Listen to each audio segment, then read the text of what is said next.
Kay County, Oklahoma. 13 miles southwest of Ponca City, Oklahoma. A concrete monument, 14 feet tall, with a 200-pound eagle on top and a base 5 feet across, dedicated in 1927 to White Eagle, a Ponca chief. The land around it used to be ranch country, more than 100,000 acres, with about 200 men employed. A Wild West show touring internationally while debt accumulated quietly back home. March 24, 1932. One of the Miller brothers barricades himself as liquidation closes in. Just over a week later, April 2nd, Bill Pickett dies after a horse accident at the ranch. The arithmetic was always simple. Borrowed land, borrowed money, revenue that required constant performance. Was this place built to raise cattle, or built to sell the feeling of cattle, right up until the bills asked which one was real? If this kind of investigation interests you, please like, subscribe, and let me know which ranch to cover next. Chapter 1. 3 dates, no answer. Ask when the Miller Brothers' 101 Ranch began. 3 different answers. 1879. National Register nomination says George Washington Miller established operations that year. Salt Fork of the Arkansas River, Cherokee Strip, secured roughly 60,000 acres before federal policy shifted and ranchers got pushed off. 1881. Oklahoma Historical Society says that's when Miller first used the 101 brand itself. 3 numbers, a mark that would outlast the ground. 1890s. Miller relocates after losing Cherokee Strip access, starts leasing land near Ponca territory. Kay County, Oklahoma. This is the version people remember. The phase that builds monuments, hires performers, turns ranching into something else. None wrong, just measuring different things. Establishment, branding, the version that lasts long enough to leave graves. The brand has origin stories, too. Multiple versions. San Antonio, Texas, saloon in one telling, property marker in another, lot number in a third. Oklahoma Historical Society lists them all. Picks no winner. Miller understood something early. Let people argue details while the name spreads. He didn't start with empire, started with access. Cherokee Strip era gave ranchers enormous chunks of native land under federal arrangements. Those arrangements could be revoked. Were revoked. When that ground opened for white settlement, Miller moved. Not expansion, restart, new leases, new paperwork, new ground that wasn't his. By 1900, Miller and 3 sons, Joe, Zach, George Jr., assembled a patchwork north of Ponca City, Oklahoma. Some owned, most leased. That distinction matters more than promotional materials ever admitted. Leases end. Empires on borrowed ground live on borrowed time. They built anyway. Ran cattle, bred horses, employed hands. From outside, looked like any large ranching concern. Except one thing. Instinct for spectacle that would eventually cost more than cattle ever earned. 3 founding dates, multiple brand origin stories, pattern emerging before ranch even fully formed. Ambiguity wasn't confusion, was method. Let historians debate 1879 versus 1881. Let storytellers compete over saloon origin versus property marker. Every debate keeps names circulating. Every retelling adds mystique. That understanding, that mystery serves business better than clarity, would define everything that followed. Ranch, that would eventually call itself Real Wild West, understood from beginning that performance and authenticity weren't opposites, were partners generating publicity. Cherokee Strip displacement demonstrated another pattern. Ground you don't own can vanish overnight. 60,000 acres. Years of operation. Federal policy shifts. Ranchers pushed off. Everything built stays behind. That lesson should have taught caution. Instead, millers rebuilt on even larger scale using same model. More leases, more borrowed ground, more investment in improvements that would stay with land if leases failed. Why rebuild using model that already failed once? Because appearance of permanence attracts capital. Investors don't fund caution, they fund confidence. Ranch claiming 100,000 acres sounds like empire worth investing in. Ranch admitting most of that ground could vanish with policy change sounds like risk, so you emphasize scale, downplay fragility, project permanence while knowing its performance. That performance would work for decades, until arithmetic caught up. Understanding what real Wild West actually cost requires seeing numbers as obligations, not just statistics. Why it matters. Every claim to authenticity creates expense. Roughly 200 men on payroll, more than 100,000 acres requiring daily management, about 64,000 people attending single event in 1905, 13 miles southwest of Ponca City, Oklahoma for main complex, 14-foot monument with 200-pound eagle erected later. Compare other touring Wild West shows of the era. Similar scale operations already showing financial strain. Human reality. Performing authenticity costs more than performing fantasy. Fantasy can cut corners. Authenticity demands constant investment, proving claims true. Chapter 2. What you can't own. Leasing let the millers claim footprint they couldn't afford to buy. More than 100,000 acres at peak. Oklahoma Historical Society and National Register both confirm it. Owned and leased combined.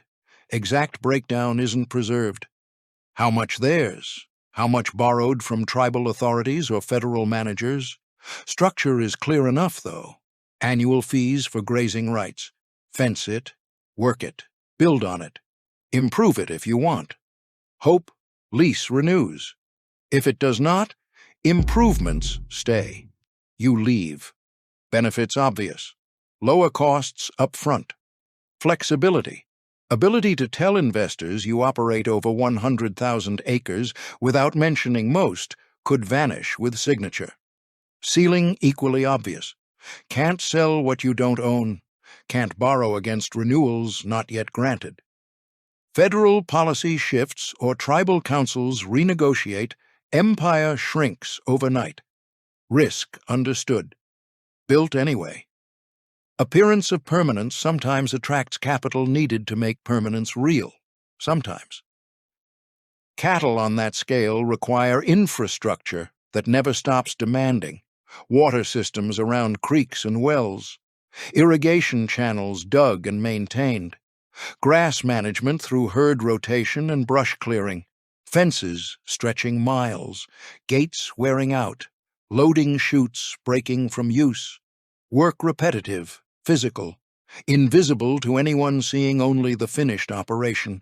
Fence breaks at the far edge of a section. Someone rides out, hauls materials, fixes it, rides back. Half a day gone. Multiply that by dozens of sections across tens of thousands of acres. Labor never stopped. Records list approximately 200 men employed. Various roles. Some worked cattle, others hauled supplies, repaired equipment, maintained buildings, handled paperwork for a concern this size, pay scales and conditions mostly undocumented. Typical. Management keeps asset records and expense records. Hours worked by unnamed hands rarely make ledgers except as line items. Size alone wouldn't make them famous. Plenty of ranches ran large without anyone beyond the region caring. Needed a reason for editors far from Oklahoma to pay attention. June 11th, 1905. Threw a party that changed everything. But before that party makes sense, we need to see what leasing really built. Leases gave the millers control without ownership. That gap sits at the center of everything that follows. Control means you fence, plant, build barns and housing, develop water systems, invest capital, improving land. When a lease ends or gets revoked, improvements stay, and you walk away empty. This creates a trap. The more you invest improving leased land, the more you are betting the lease will renew. If it doesn't, you lose investment and productivity simultaneously. Cherokee Strip history taught this lesson already. 60,000 acres, federal policy shifted, ranchers pushed off. Everything built stayed behind. Relocating to Kay County, Oklahoma, meant starting over. New leases, different terms, different renewal risks. Scale amplified risk. 10,000 acres is a gamble. 100,000 acres is an existential bet.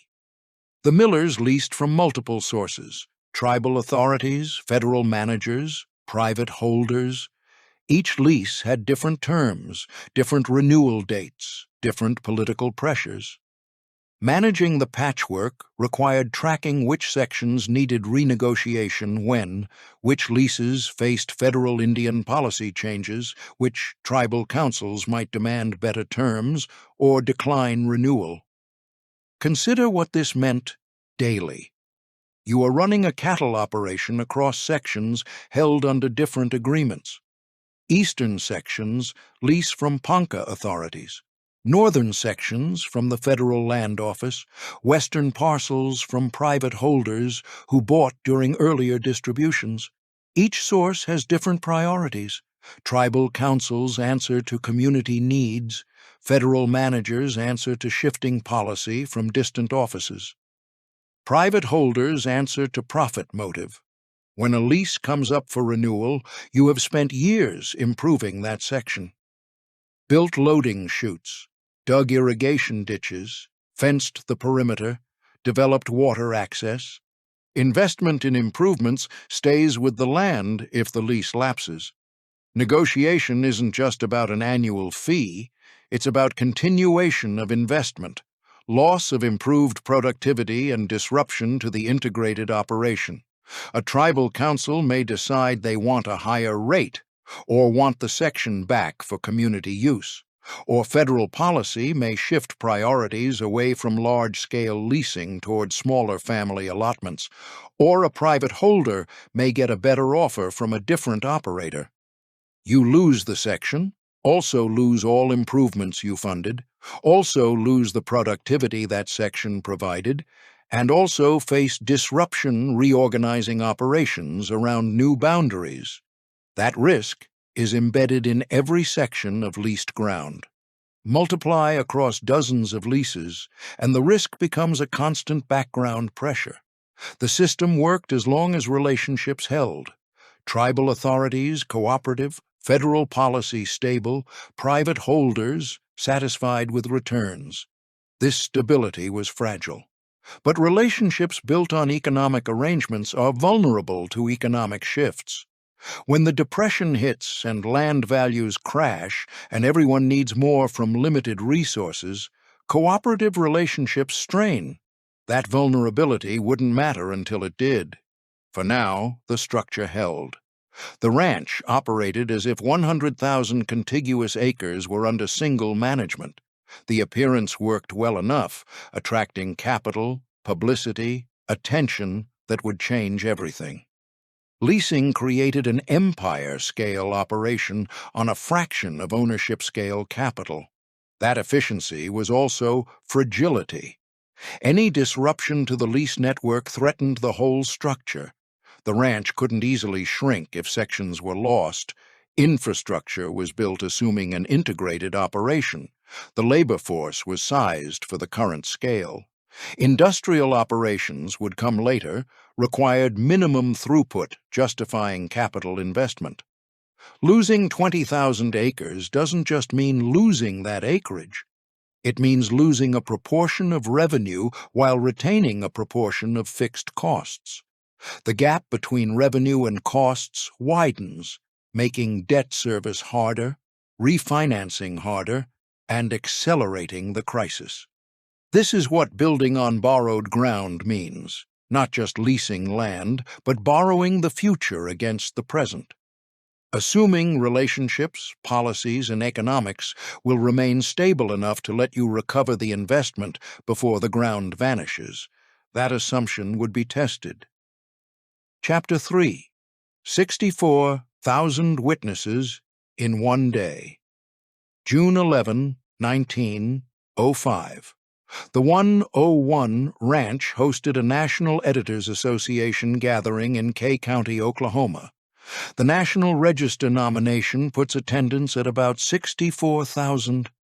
That number matters because it turns the ranch into a temporary city. Movement, water, shade, livestock, performers, every decision becomes friction, and friction becomes cost.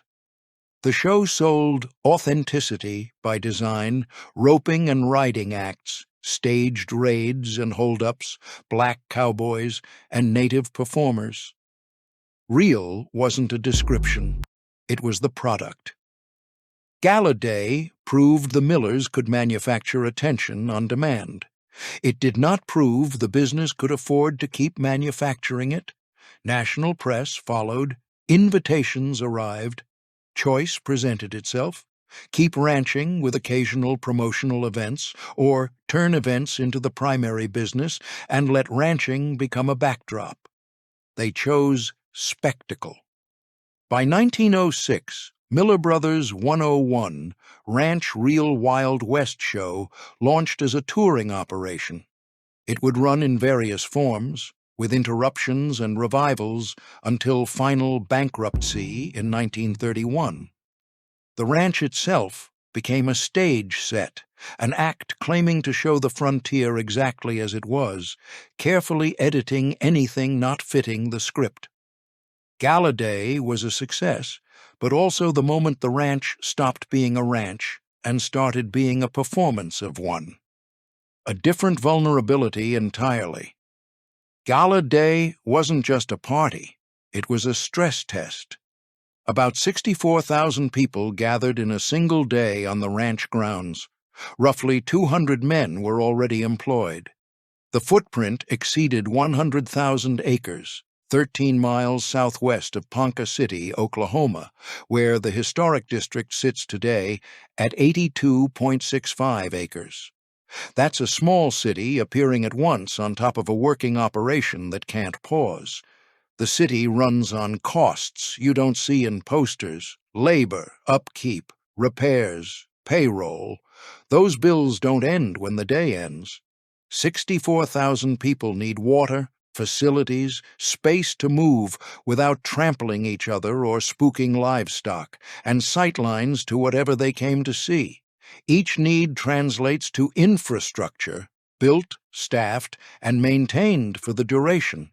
Temporary, yes, but at this scale still demands capital and coordination. The show itself required performers, livestock, and staging. Roping demonstrations need functioning equipment and animals trained not to panic under crowd noise. Staged holdups need timing and safety protocols. Every act that looks spontaneous is choreographed to minimize injury risk and maximize crowd reaction.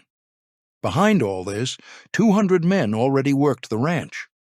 Regular duties didn't pause. Cattle needed feeding, fences needed checking, water systems required monitoring. The event added work. It didn't replace existing obligations. Most operations staging a spectacle once absorbed the cost as a promotional expense, then returned to normal afterward, spreading investment across years of increased business from publicity. This operation calculated differently. The attention Gala Day generated looked like proof the show could become the primary business model. The cost structure flipped. Revenue now required an audience. The audience required constant performance. Performance required constant investment in new material, fresh acts, updated equipment, and labor moving it all. Break that cycle anywhere, and the whole structure wobbles. Gala Day showed it could be done, but didn't show whether it could be sustained.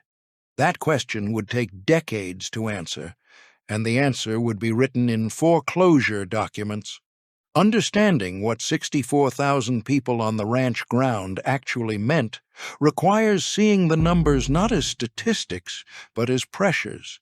It matters because turning the ranch into an event venue for one day creates obligation gaps everywhere. About 64,000 attendees, 200 men employed, more than 100,000 acres operated, and a 14-foot monument with a 200-pound eagle dedicated decades later in 1927. Historic district today, 82.65 acres. Compare that to the towns around it. A crowd that size doesn't visit. It temporarily becomes the town. 64,000 is multiple towns' worth appearing simultaneously, needing water, facilities, crowd control, entertainment. Human implication. Every worker already stretched managing daily ranch operations, now also managing temporary city. Every fence still needing repair. Every well still needing monitoring. Spectacle doesn't replace work. It stacks on top. Gala Day also set precedent impossible to retreat from. Once you've demonstrated you can attract 64,000 people, every subsequent event measured against that standard. Smaller crowds look like failure. Maintaining or exceeding that scale requires escalating investment. That's a trap of successful spectacle. Sets expectations that become obligations. Can't easily return to being ordinary ranch after proving you can be extraordinary one. And extraordinary costs more than ordinary. Every time. Decision to make spectacle. Primary business wasn't just about revenue opportunity, was about identity transformation, ranch becoming show, product becoming performance, labor becoming caste. That transformation changed everything about how operation functioned and what it needed to survive. Agricultural income flows steadily even when slow. Cattle produce value on predictable cycles regardless of public attention. As long as markets function and weather cooperates reasonably, ranch generates revenue. Show revenue requires sustained public interest. That's different pressure entirely. Must maintain novelty while claiming authenticity. Must travel constantly while maintaining quality. Must compete with every other entertainment option while insisting you're not entertainment, but documentary. Thread that needle successfully, and revenue can exceed agricultural returns dramatically. Fail, and you've abandoned steady income for volatile returns that don't cover costs you've already committed to. Millers threaded needle for decades. Eventually, it became impossible. Chapter 4. Real becomes the brand. The touring show called itself Real Wild West. Capital R on real, as if authenticity were a trademark. Buffalo Bill Cody's operation was the most famous. By 1906, it faced financial strain as audiences shifted. The Millers positioned theirs as different. It was not fantasy. It was documentary. Every performer actually did the work they portrayed. Cowboys were ranch hands from 101. Tribal performers were actual Ponca community members. Cattle came from the Miller herd. Weapons and gear were working tools, not props. Some things were literally true. The ranch employed many performers off-season. Ponca participants had ties to the land, a ranch now leased. Livestock were real animals returning to ranch work between tours. But the distinction between real and performed reality dissolved under economic pressure, ticket sales, and promotional promises. A cowboy working cattle 11 months and performing 1 month was still a real cowboy. When performance became the primary revenue and cattle work became a justification for the show, something shifted. What real means. The show leaned on roping and riding acts, plus staged raids and holdups, frontier danger rewritten as choreography. Bill Pickett became one of the biggest stars tied to 101, The black cowboy whose bulldogging act was billed as proof the show was real and whose name carried the brand far beyond Oklahoma. Production logistics, substantial. Rail cars for livestock, equipment, performers, advance teams booking venues, handling tickets, local publicity. Operation demanded constant cash flow. Transportation, salaries, feed, lodging, promotional expenses, each new market. Revenue, ticket sales, concessions, occasional sponsorships. Expenses, everywhere simultaneously. Touring entertainment runs thin.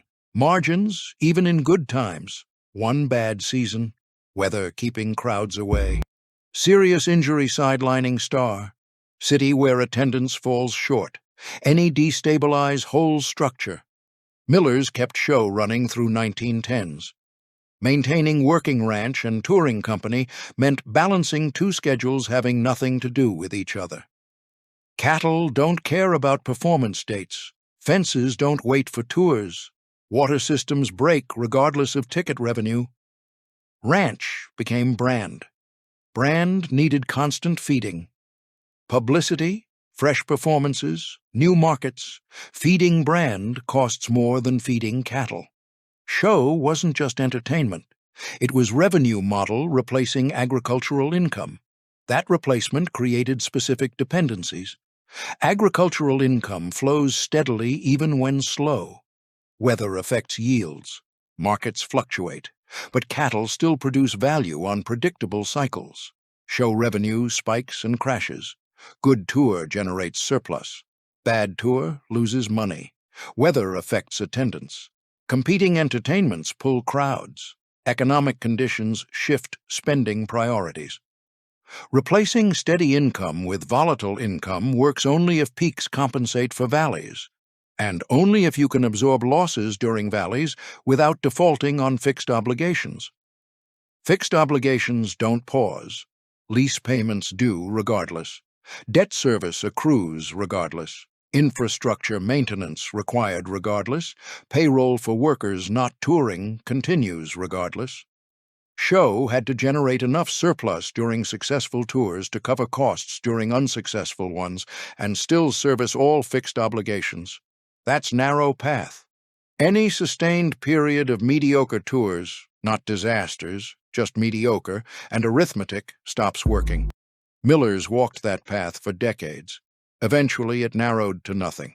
Real became brand through deliberate marketing, but maintaining that brand required constant investment, proving authenticity to skeptical audiences. Competitors could claim anything. 101 had advantage, actual working ranch. Could point to cattle, land, workers as proof. That proof cost money maintaining. Cattle need feeding whether audiences believe in them or not. Land requires upkeep, whether it's generating publicity or not. Workers need paying, whether they're performing or doing invisible ranch work. That's hidden cost of authenticity as brand. Real things cost real money. Can't fake your way through drought when cattle actually need water. Can't pretend fence doesn't need repair when it actually breaks. Show trading on reality of ranch operations became dependent on ranch operations remaining real enough to support claim. That locked show into maintaining scale and quality of ranch, whether ranch itself generated sufficient agricultural revenue or not. Another trap, another dependency. Another way, spectacle and authenticity became tangled until neither could exist without the other. Chapter 5. When the ACT becomes the income. The show traveled to major cities across the United States, then abroad to Europe and Asia. In 1926, it toured the Far East, according to Gateway to Oklahoma History photo records.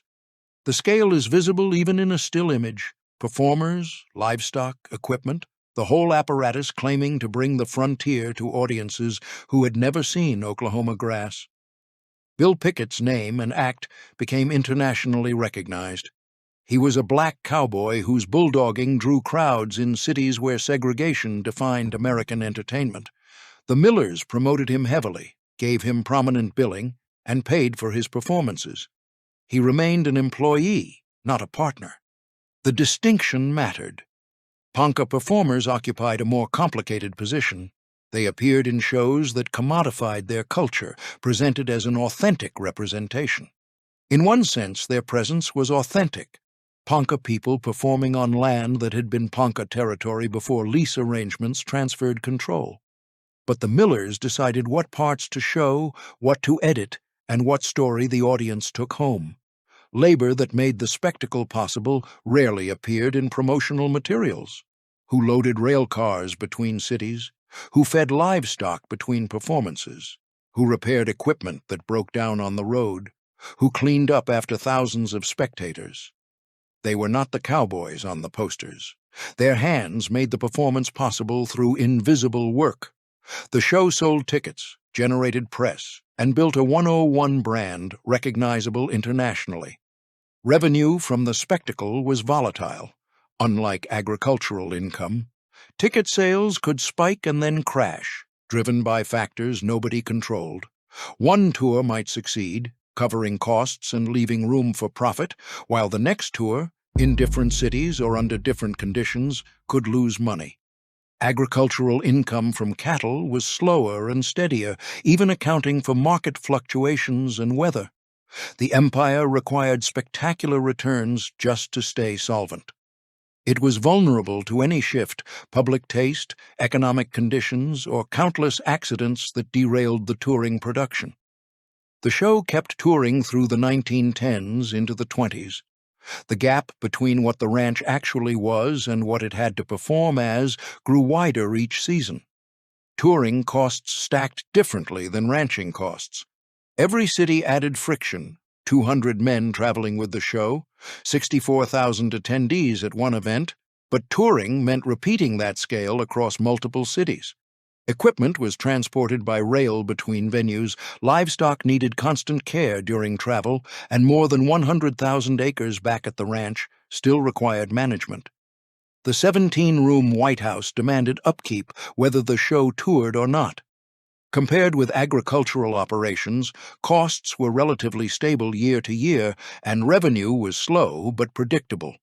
Human pressure meant the show required spectacular returns just to cover fixed costs before generating any surplus. One mediocre tour didn't just lose money, it consumed reserves needed for the next attempt. The show sold a specific illusion that frontier skills were natural, effortless, authentic expressions of a vanishing way of life. Making that illusion convincing required work the audience never saw. It started with livestock. Horses used in roping demonstrations had to be trained not to panic under crowd noise, sudden movements, or the presence of thousands of strangers. Training took time, repetition, and expertise. A horse that bolts during a performance injures riders, damages equipment, and destroys the illusion of control. Cattle used for acts faced similar preparation. Cattle were dangerous when wild. Cattle, comfortable enough with human handling to perform reliably, were products of specific breeding, training, and daily management. Performers themselves occupied a complicated space between authenticity and theater. Bill Pickett's bulldogging act was billed as a demonstration of an actual ranch technique. Bulldogging did emerge from working cowboys managing livestock, but performing it for crowds required modifications, safety considerations, timing adjustments, and choreography that looked spontaneous while minimizing injury risk. Black cowboys and native performers carried additional burdens. Their presence was marketed as proof of authenticity, evidence that the show represented a real frontier in all its diversity. But marketing flattened the actual experience into digestible narratives. Bill Pickett was not just a black cowboy. He was an individual with specific skills, history, and relationships to the ranch and the broader entertainment industry. Reducing him to an authentic representation served the show's needs more than his own. Ponca performers faced similar dynamics. Their participation gave the show cultural weight and visual distinctiveness, but it also meant allowing culture to be packaged and sold according to scripts they did not control.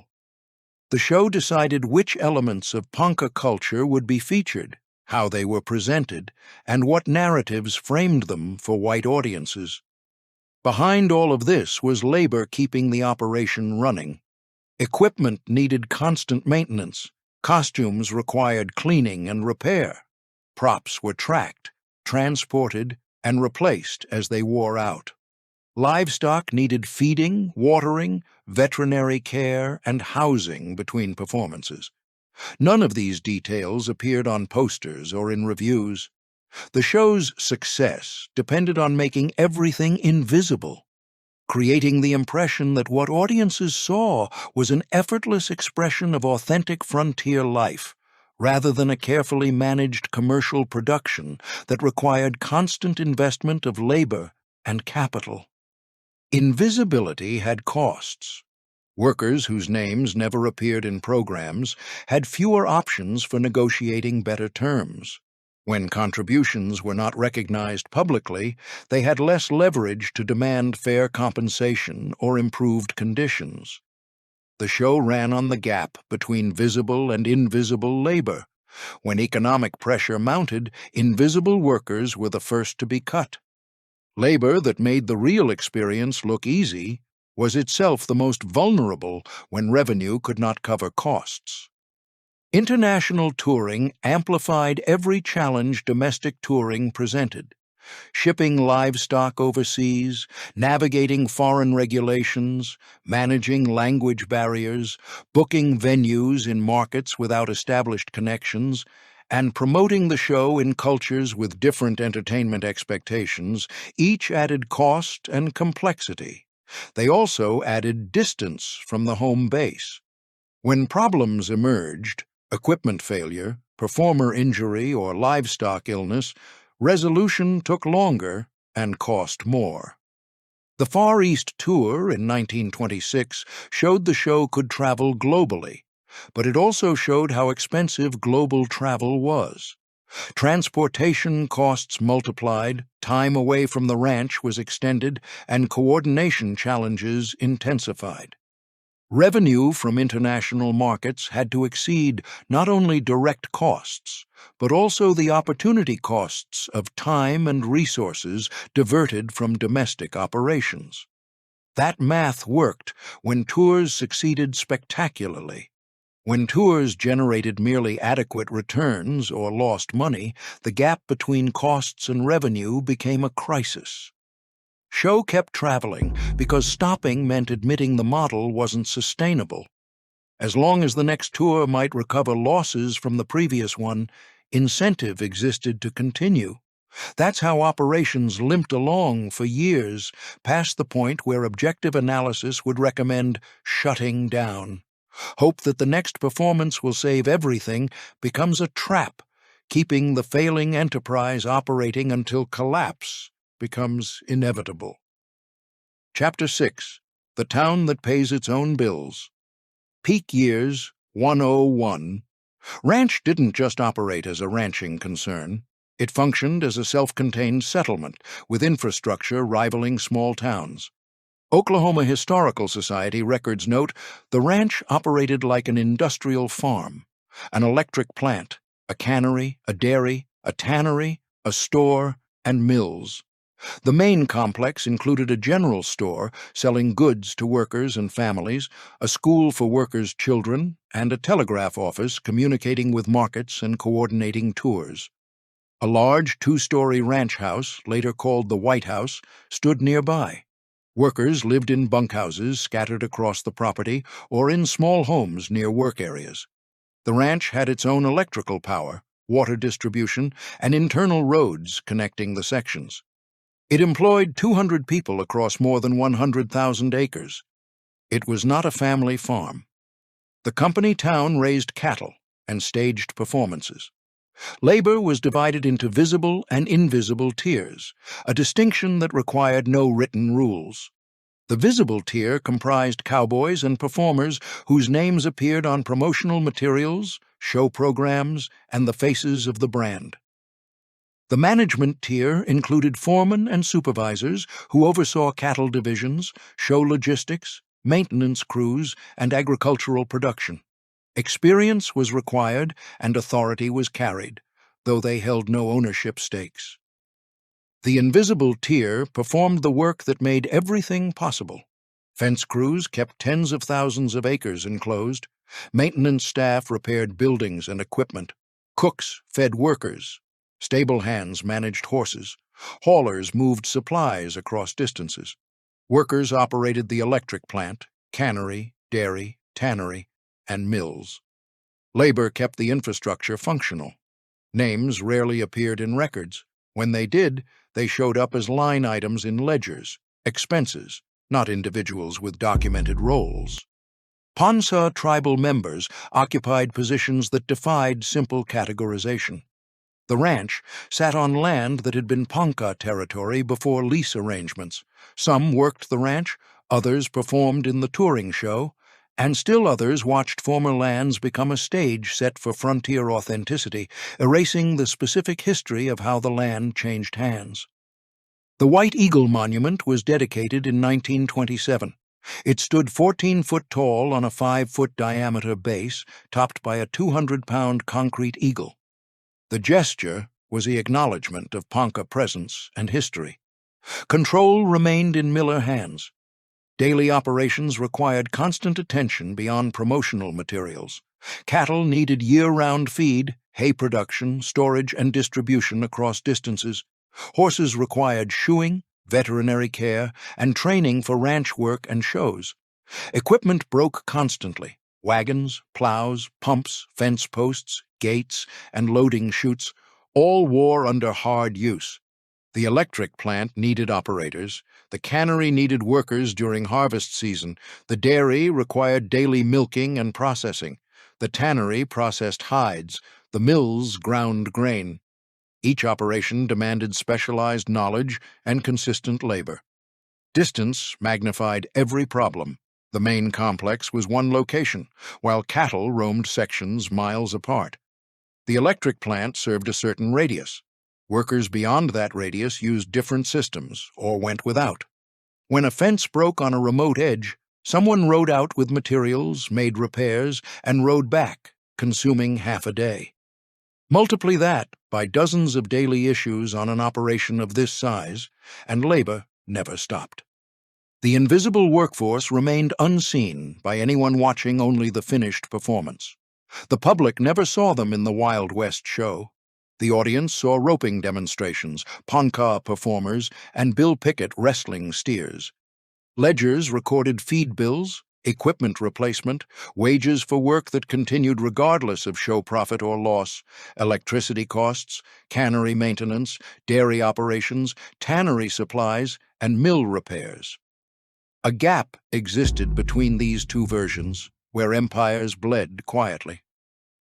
The ranch operated as a company town, which means understanding infrastructure costs not just physical structures, but ongoing operations.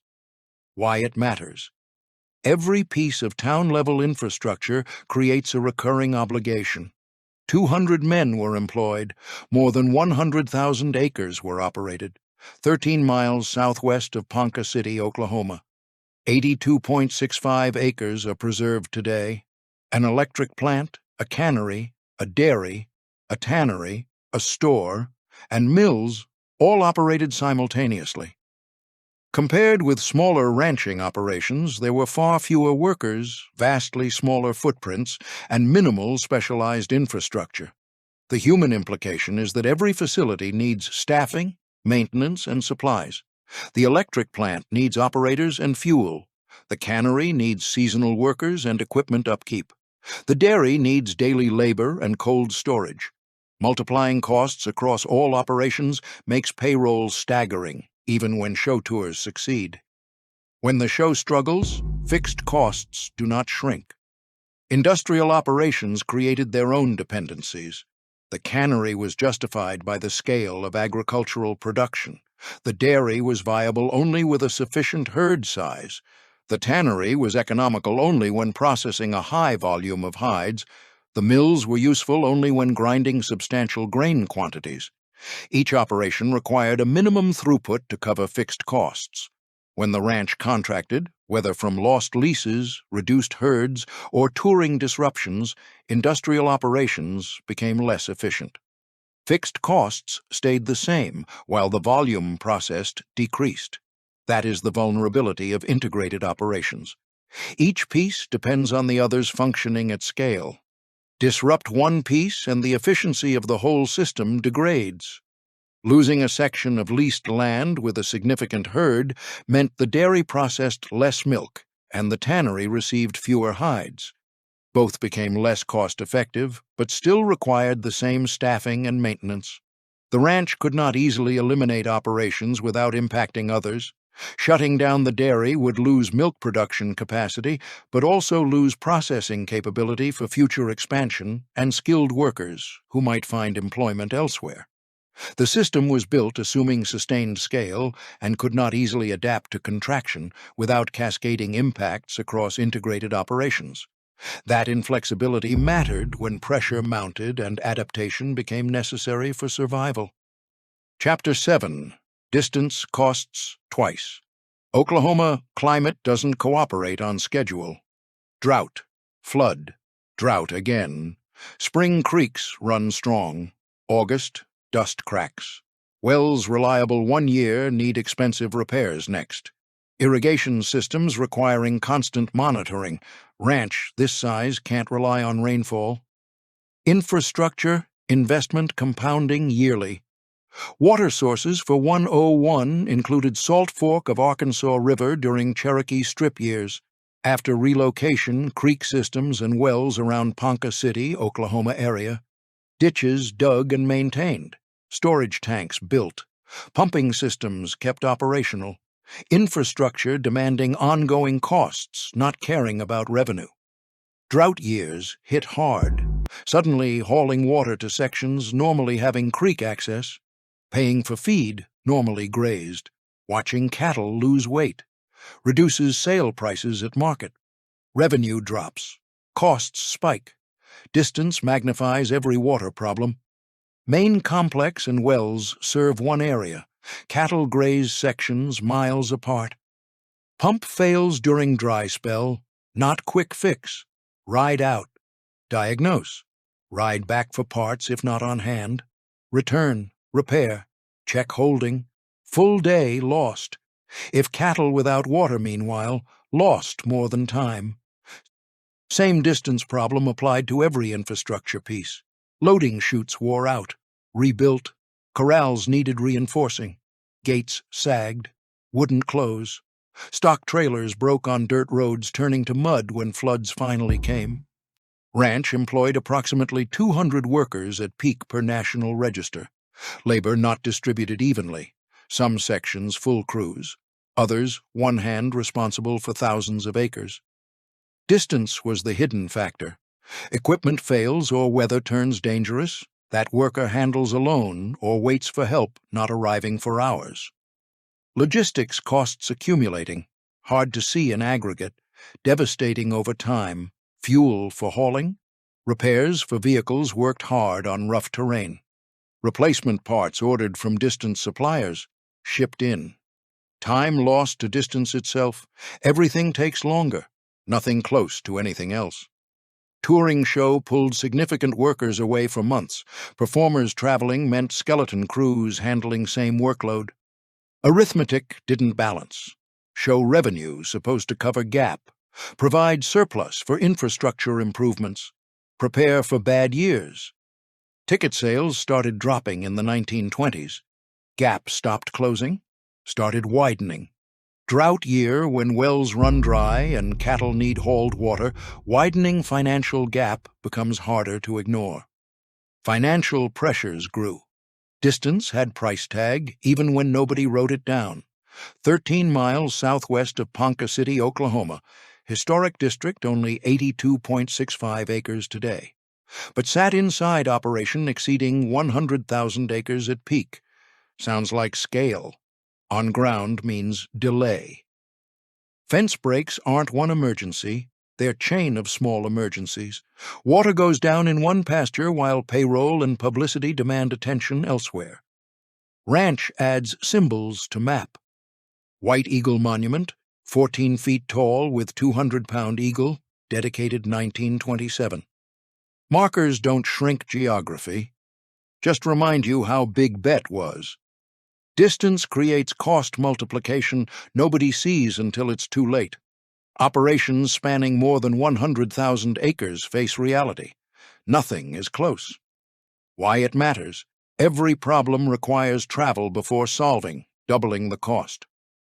13 miles southwest of Ponca City, Oklahoma, for main complex.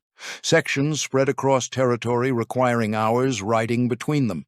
60,000 acres initially on Cherokee Strip. Roughly 200 men employed at peak. White Eagle Monument, 14 feet tall, dedicated later. Operations required extensive responses across the spread land. Compare concentrated operations, oversight possible, response times measured in minutes, not hours. Human consequence? Worker handling remote section alone makes decisions without backup. Fence breaks become multi-hour ordeal just reaching site. Medical emergency means hoping help arrives in time. Distance also meant isolation for workers stationed on remote sections. Main complex had store, school, telegraph, social infrastructure. Remote sections had bunkhouse and work. Workers there operated with minimal supervision, but also minimal support. That isolation created its own costs. Harder to retain workers willing accepting remote postings. Higher turnover meant constant training and lost efficiency. Problems on remote sections festered longer before being noticed and addressed. Could centralize operations more, but that reduced efficiency of land use. Cattle grazing requires distribution across available grass. Concentrating herds near headquarters meant overgrazing nearby sections while underutilizing distant ones. So distance became one avoidable feature of operating at scale, Ranch claimed. Every solution to one problem created another. Every efficiency in one area generated inefficiency elsewhere. That's reality of managing complexity. Can't optimize everything simultaneously. Must make trade-offs. Those trade-offs accumulate into structural vulnerabilities. When pressure mounted, financial, environmental, market, vulnerabilities mattered. Distance meant slower response times. Isolation meant problems discovered late. Geographic dispersion meant resources could not be shifted easily where needed. All of that made surviving a crisis harder and made collapse more likely once a crisis began. Chapter 8. Who Gets Remembered? Ranch labor operated on hierarchy everyone understood without writing down. Top, Miller Brothers, Joe, Zach, George Jr., controlled operations, managed finances, represented ranch legally and publicly, names on promotional materials, land documents, contracts, newspapers, face and authority. Below, management tier, foreman overseeing cattle, supervisors coordinating show logistics, crew chiefs managing maintenance, agricultural managers handling crops and feed, plant operators for electric, cannery, dairy, tannery, experience required, authority over daily operations, no ownership, no profit sharing, run entire division, still just employee, skilled worker tier, cowboys handling cattle expertly, trusted with valuable livestock, horse trainers preparing animals for ranch and shows, performers with touring contracts, specific abilities drawing crowds. Bill Pickett occupied this tier. Act internationally recognized, performed for crowds. Name on programs and promotional materials. Remained employee under contract. Not partner. No claim to enterprise he helped build. General labor kept the infrastructure functional, but it was rarely documented beyond expenses. Fence crews maintained miles of enclosures. Stable hands fed and cared for horses daily. Haulers moved supplies. Cooks prepared meals. Maintenance staff repaired buildings and equipment as they wore out. Workers in the cannery, dairy, and mills operated during production. Wages were low, and names rarely appeared in records. Payroll ledgers listed only line items, not the individuals with roles and histories.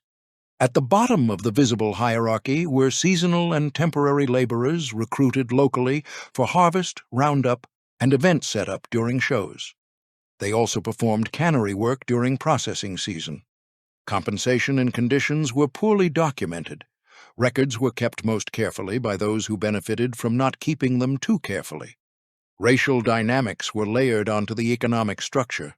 Black cowboys like Pickett could achieve individual recognition through exceptional skill and performance value, but they remained exceptions, proving a broader rule of inequity. Native performers participated in shows that commodified culture, with limited control over how their culture was presented. Promotional materials celebrated diversity as authenticity while maintaining strict hierarchies in pay, housing, and decision-making. Housing mapped power onto geography. The Miller family lived in increasingly elaborate structures, culminating in the White House. Managers and foremen occupied small individual homes, while general labor shared bunkhouses or mobile trailers. Seasonal workers lived in temporary shelters or designated camping areas. Pay scales were mostly not preserved, but fragments reveal patterns. Performers with unique skills commanded higher wages.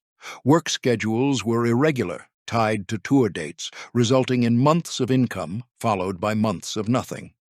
Steady workers earned less per hour but enjoyed more predictable yearly income. Seasonal labor received the lowest rates and no future employment guarantees. The system functioned as long as revenue exceeded costs and debt, but the balance eventually shifted, revealing the structure's nature. When the lowest tiers were cut, operations were not immediately affected. The ranch could eliminate seasonal labor entirely, reduce cannery operations, delay equipment replacement, and scale maintenance to skeletal levels, allowing infrastructure to deteriorate faster. However, debt costs at the top could not be cut. Debt service to banks financing expansion, lease payments to landholders and tribal authorities, and basic overhead maintaining the touring show and headquarters remained constant. When the show stopped generating sufficient revenue, the ladder collapsed from the bottom up. People doing invisible work made everything possible, and they were the first to lose jobs. Their names never appeared on programs or newspapers, and they were told they were no longer needed. People at the top kept performing the same roles longer, but eventually arithmetic caught everyone. Some positions were vulnerable immediately, while others were protected until the final collapse. Seasonal workers disappeared first, followed by general maintenance crews, then cannery and dairy operations. Each sut saved money in the short term but created long-term deterioration. A broken fence today becomes a larger problem tomorrow. Inability to maintain equipment today leads to replacement costs spiking tomorrow. Losing skilled workers today erodes operational knowledge tomorrow. Cutting bottom tiers felt like adaptation, but it actually accelerated decline. Infrastructure started failing faster, remaining workers were stretched thinner, quality dropped, accidents increased, and costs mounted despite the cuts. Fixed obligations at the top, debt service, lease payments, executive compensation, stayed constant, intensifying the squeeze.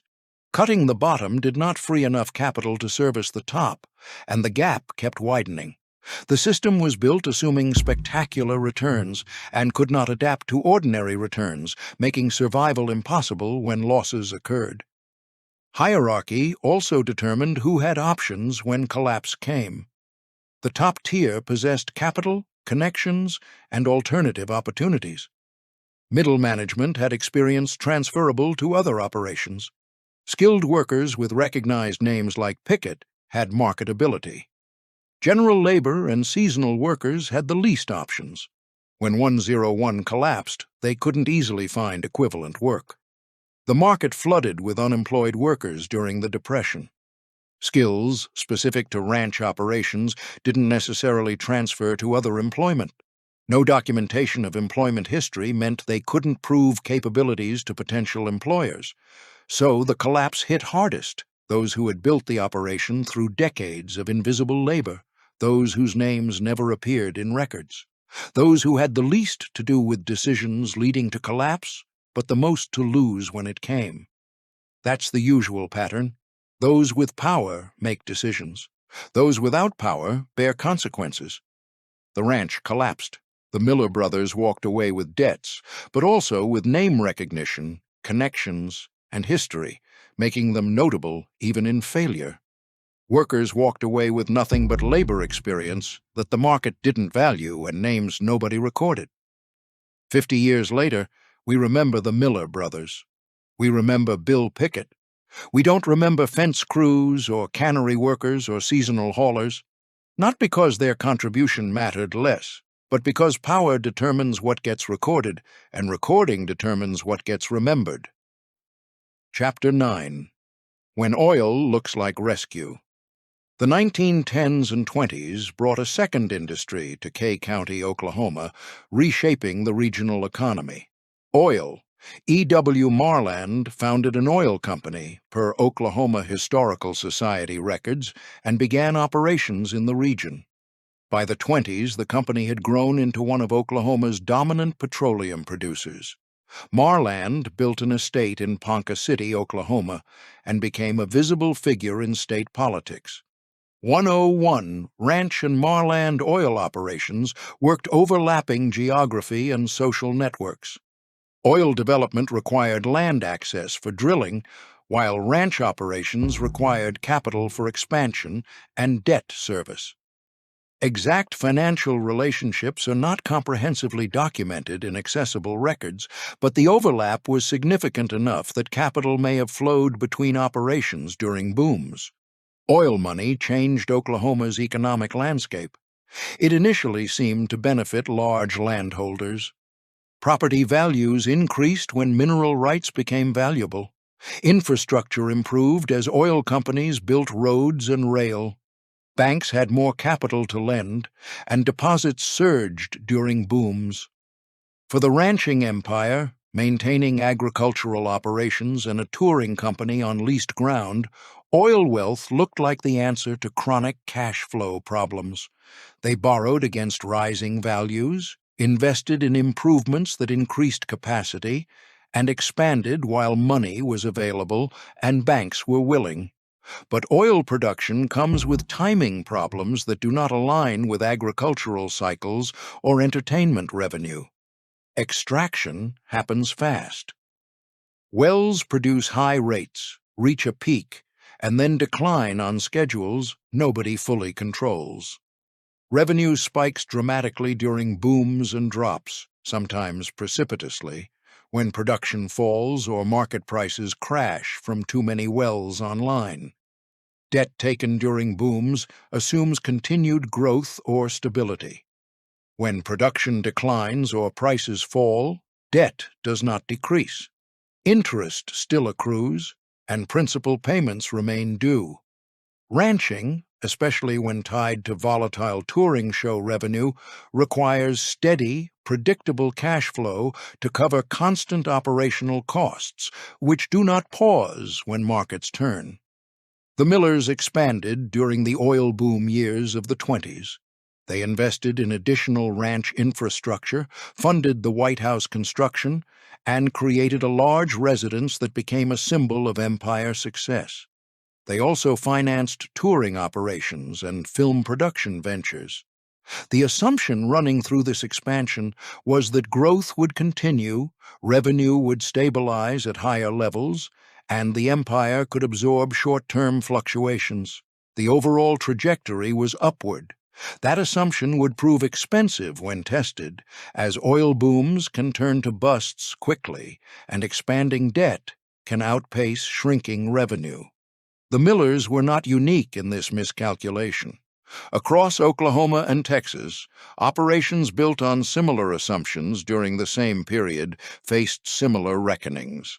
Some survived through ruthless cost-cutting or fortunate timing. Others collapsed under obligations they could no longer service. 101 Ranch would fall into the second category. The outcome was not obvious yet in the mid-20s, when oil money was still flowing, the show was still touring, and the ranch projected permanence and success, making continued borrowing possible. Oil looked like rescue because it solved the immediate problem: access to capital. Banks were willing to lend against rising property values, and investors were interested in operations positioned in oil-rich regions. Credit became abundant after years of careful management and limited growth. But access to capital is not the same as sustainable revenue. Oil money let the millers borrow, but it did not guarantee that the touring show would generate returns sufficient to service the expanded debt. That's the trap. Borrowing during a boom assumes the boom continues, investing borrowed money in expansion, which increases fixed costs. When the boom ends, fixed costs remain, but capital access vanishes. Debt accumulated during prosperity becomes a crisis during a downturn. Oil transformed Oklahoma's economy, but it could not change the fundamental truth: borrowed money must be repaid, and timing matters. Borrow when lenders confident, repay when they're desperate, and terms shift dramatically. Millers borrowed at peak prices. They hoped to repay during the Depression. The math didn't work. The oil boom also created inflation in local costs. Workers demanded higher wages when alternatives existed in oil fields. Supplies cost more as demand surged from multiple industries competing. Land values appreciated, making property taxes increase. So even aside from debt taken on to fund expansion, operating costs rose during the boom. When the boom ended and prices normalized or declined, costs didn't immediately follow. This created a squeeze where expenses stayed elevated while revenue fell. The ranch, built during the agricultural era, had adapted to the entertainment era and now had to adapt to oil-era economics. Each adaptation required capital investment and created new dependencies. Each transition left behind infrastructure and obligations from the previous era that couldn't easily be eliminated. By the mid-20s, the ranch was simultaneously trying to maintain agricultural operations, a touring show, industrial processing facilities, and navigate oil boom economics. Each required different expertise, timing, and strategies. Trying to be all things simultaneously meant being none particularly well. Agricultural operations were underinvested because the show took priority. The show underperformed because attention was divided across multiple ventures. Industrial facilities were underutilized because scale no longer justified fixed costs. Oil connections provided capital, but not independent revenue. That's organizational fragmentation. Multiple objectives competed for limited resources and management attention. Each was individually rational, but collectively unsustainable. Oil looked like rescue, but actually accelerated the trajectory toward collapse by providing capital to fund expansion that increased vulnerability. Oil boom changed the math, but not the fundamentals. Why it matters. Borrowed money compounds whether oil prices rise or fall. More than 100,000 acres required upkeep. 200 workers needed wages. The 17-room White House demanded maintenance. 82.65 acres would eventually be all that was preserved. A 14-foot monument with a 200-pound eagle was erected in 1927. Compare the pre-boom operation, limited borrowing, modest fixed costs, slower expansion. The human trap. Capital access during a boom makes expansion feel rational. Fixed costs incurred during the boom don't shrink when the boom ends. Revenue falls, but obligations remain constant. Chapter 10. The Camera Trap. In the early 1920s, the ranch's myth didn't just travel by poster, it traveled by film.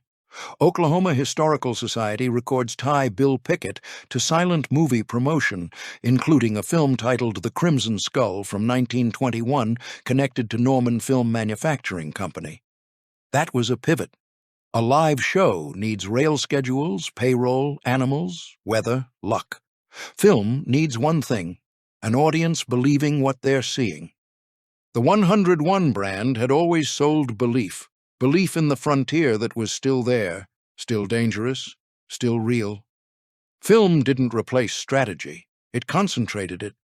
It let the ranch package authenticity, repeat it, sell it again, and do it far from Kay County, Oklahoma.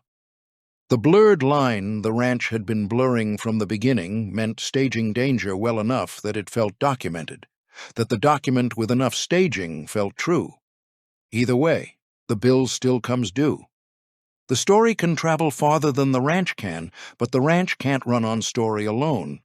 Film changed the economics of attention in ways the Millers couldn't fully predict.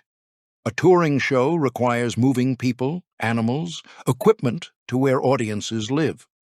Every tour means transportation costs, venue rental, local promotion, and logistical complexity keeping livestock healthy and performers uninjured while traveling.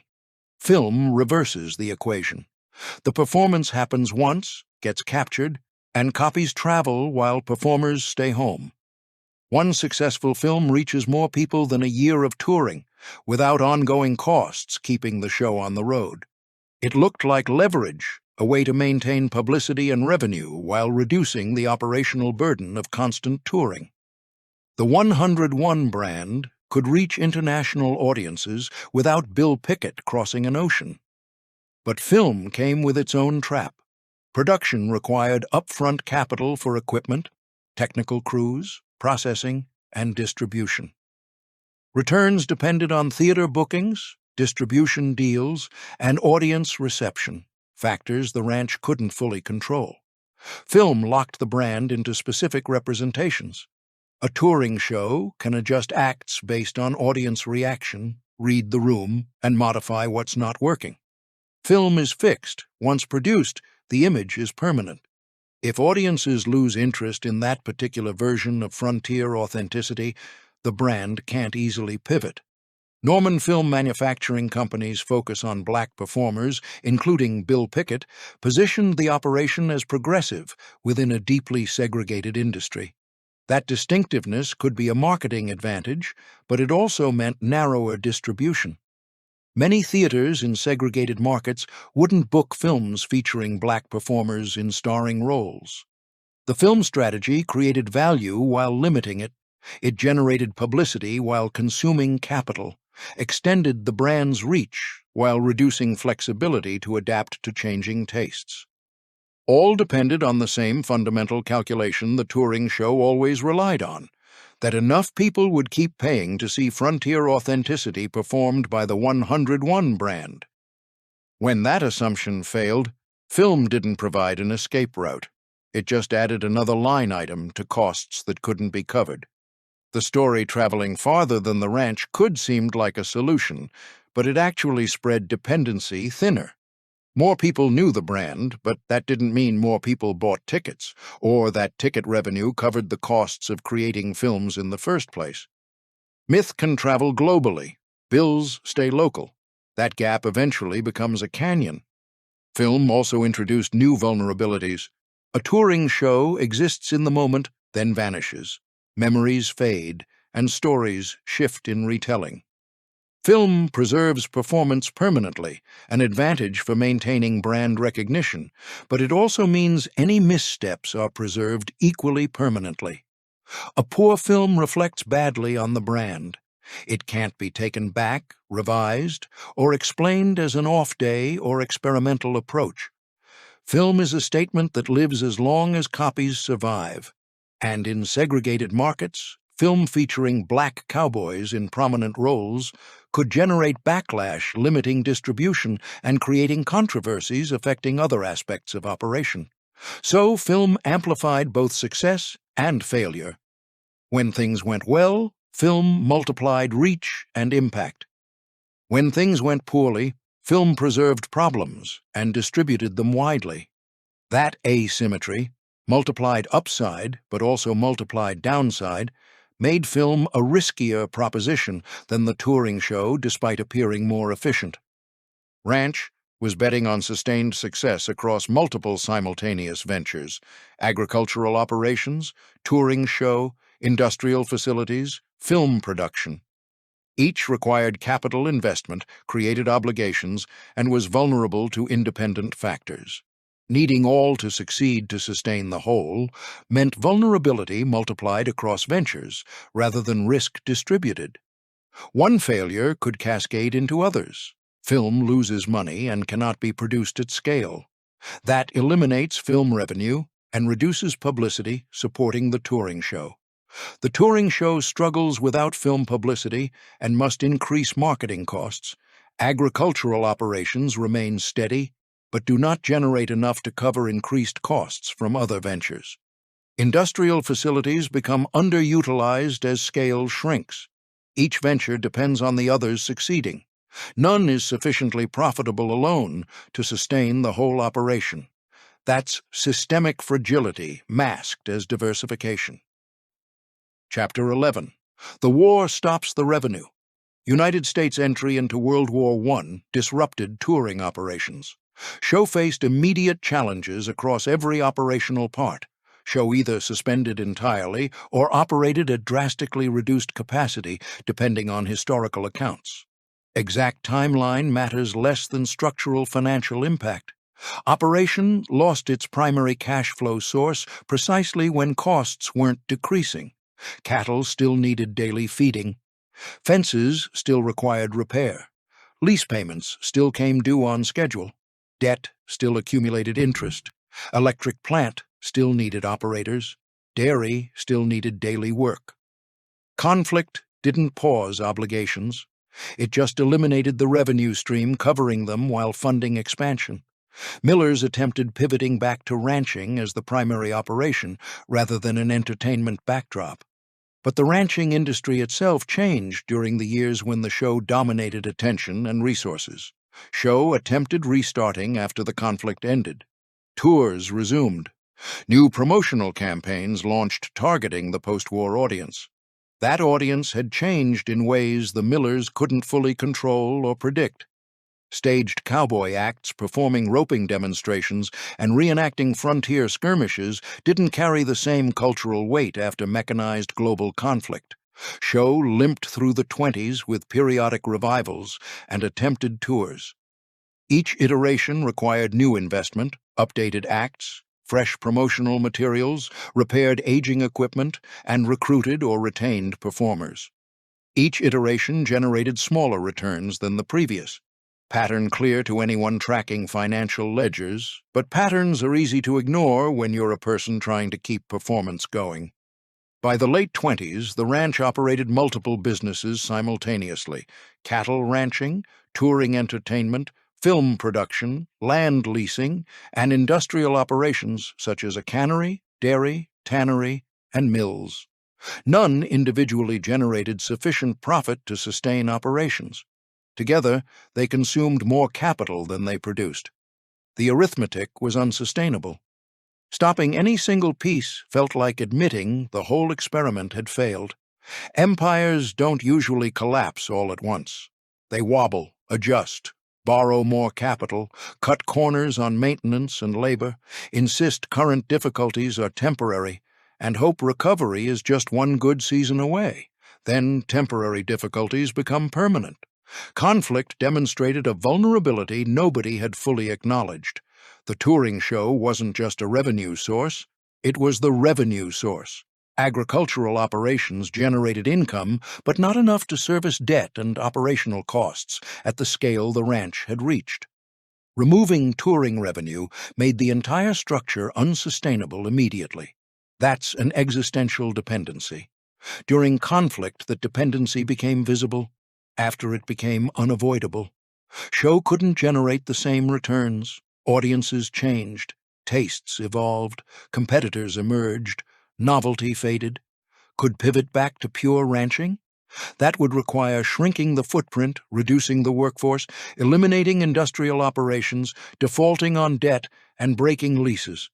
That's not adaptation. That's a controlled collapse. Millers chose to attempt to sustain both ranching and entertainment, industrial operations and the touring show, all simultaneously, with shrinking revenue and mounting debt. That choice bought time, but didn't buy a solution.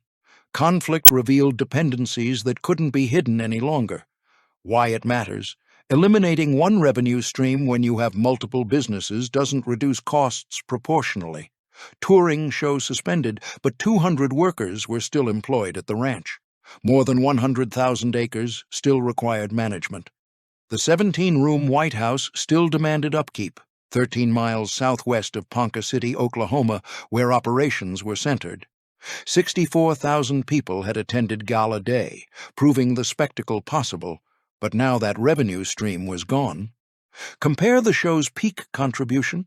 It provided the majority of surplus revenue, most publicity value, and was the primary growth driver. Human arithmetic. Remove show revenue and suddenly agricultural operations must cover obligations they were never designed to carry alone. That's not a temporary disruption. That's a structural crisis. Conflict also revealed how dependent the operation was on specific performers whose contracts couldn't be replaced easily. Bill Pickett's name drew crowds.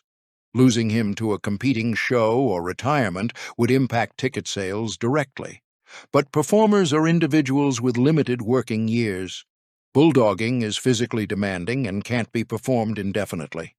What happens when a star performer retires, becomes injured, or dies?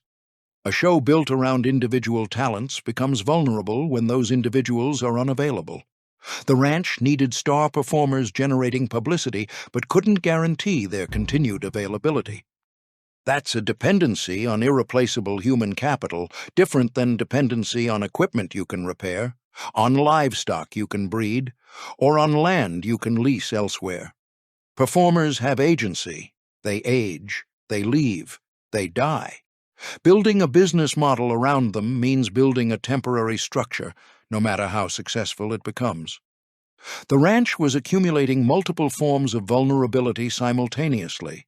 Dependence on leased land that could be revoked, dependence on debt that required servicing regardless of revenue, dependence on a touring show generating volatile returns, dependence on specific performers whose availability was limited, dependence on industrial operations requiring minimum scale, and dependence on oil boom economics that could reverse.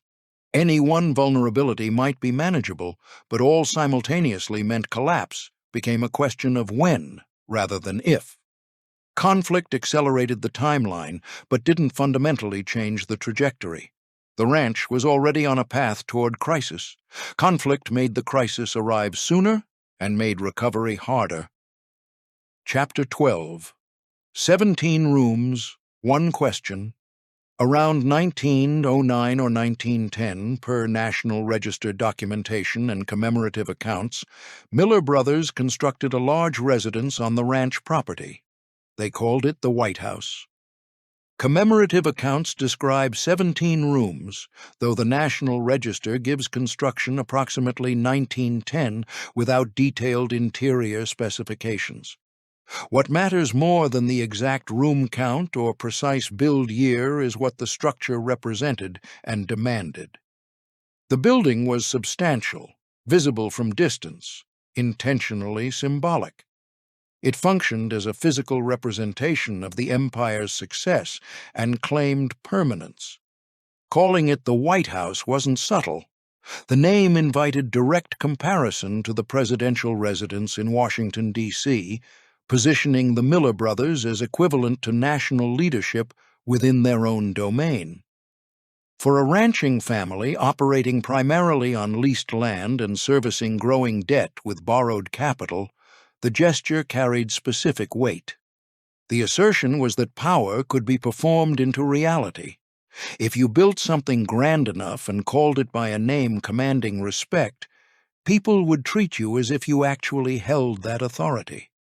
The building served as a family residence and operational headquarters.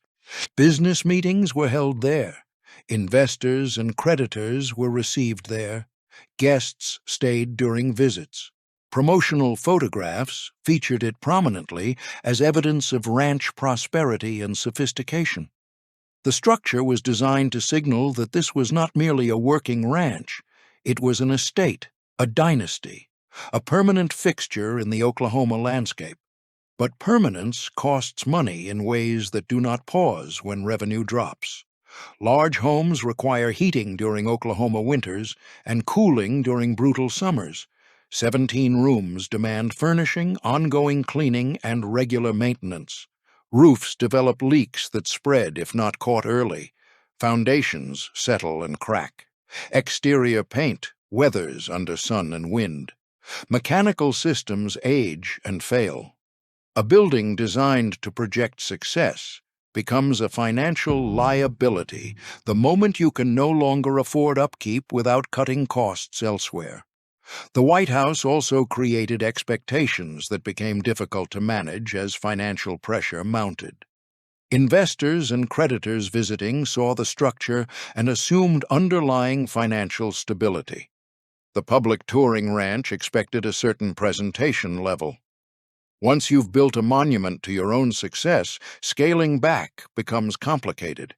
You can't easily downsize from 17 rooms to 4 without making a public admission that the empire is contracting rather than expanding. By the late 20s, the ranch faced mounting financial pressure from multiple directions simultaneously. The touring show disrupted regular ranching, straining labor resources. Revenue failed to generate the steady flow required to service debt and lease payments. Film production added costs without reliable returns. Oil boom investments turned into liabilities. The White House stood during all this as a reminder of what the empire represented during its peak years, but also as a burden during decline. The structure consumed resources to maintain while generating no revenue, serving primarily as a symbol disconnected from financial reality. Buildings don't care about market conditions or whether you can afford them. Decay occurs at a steady rate regardless of revenue. Maintaining a symbol of permanence is expensive. Abandoning it is a public admission of failure. The Millers did neither quickly enough, preventing what came next.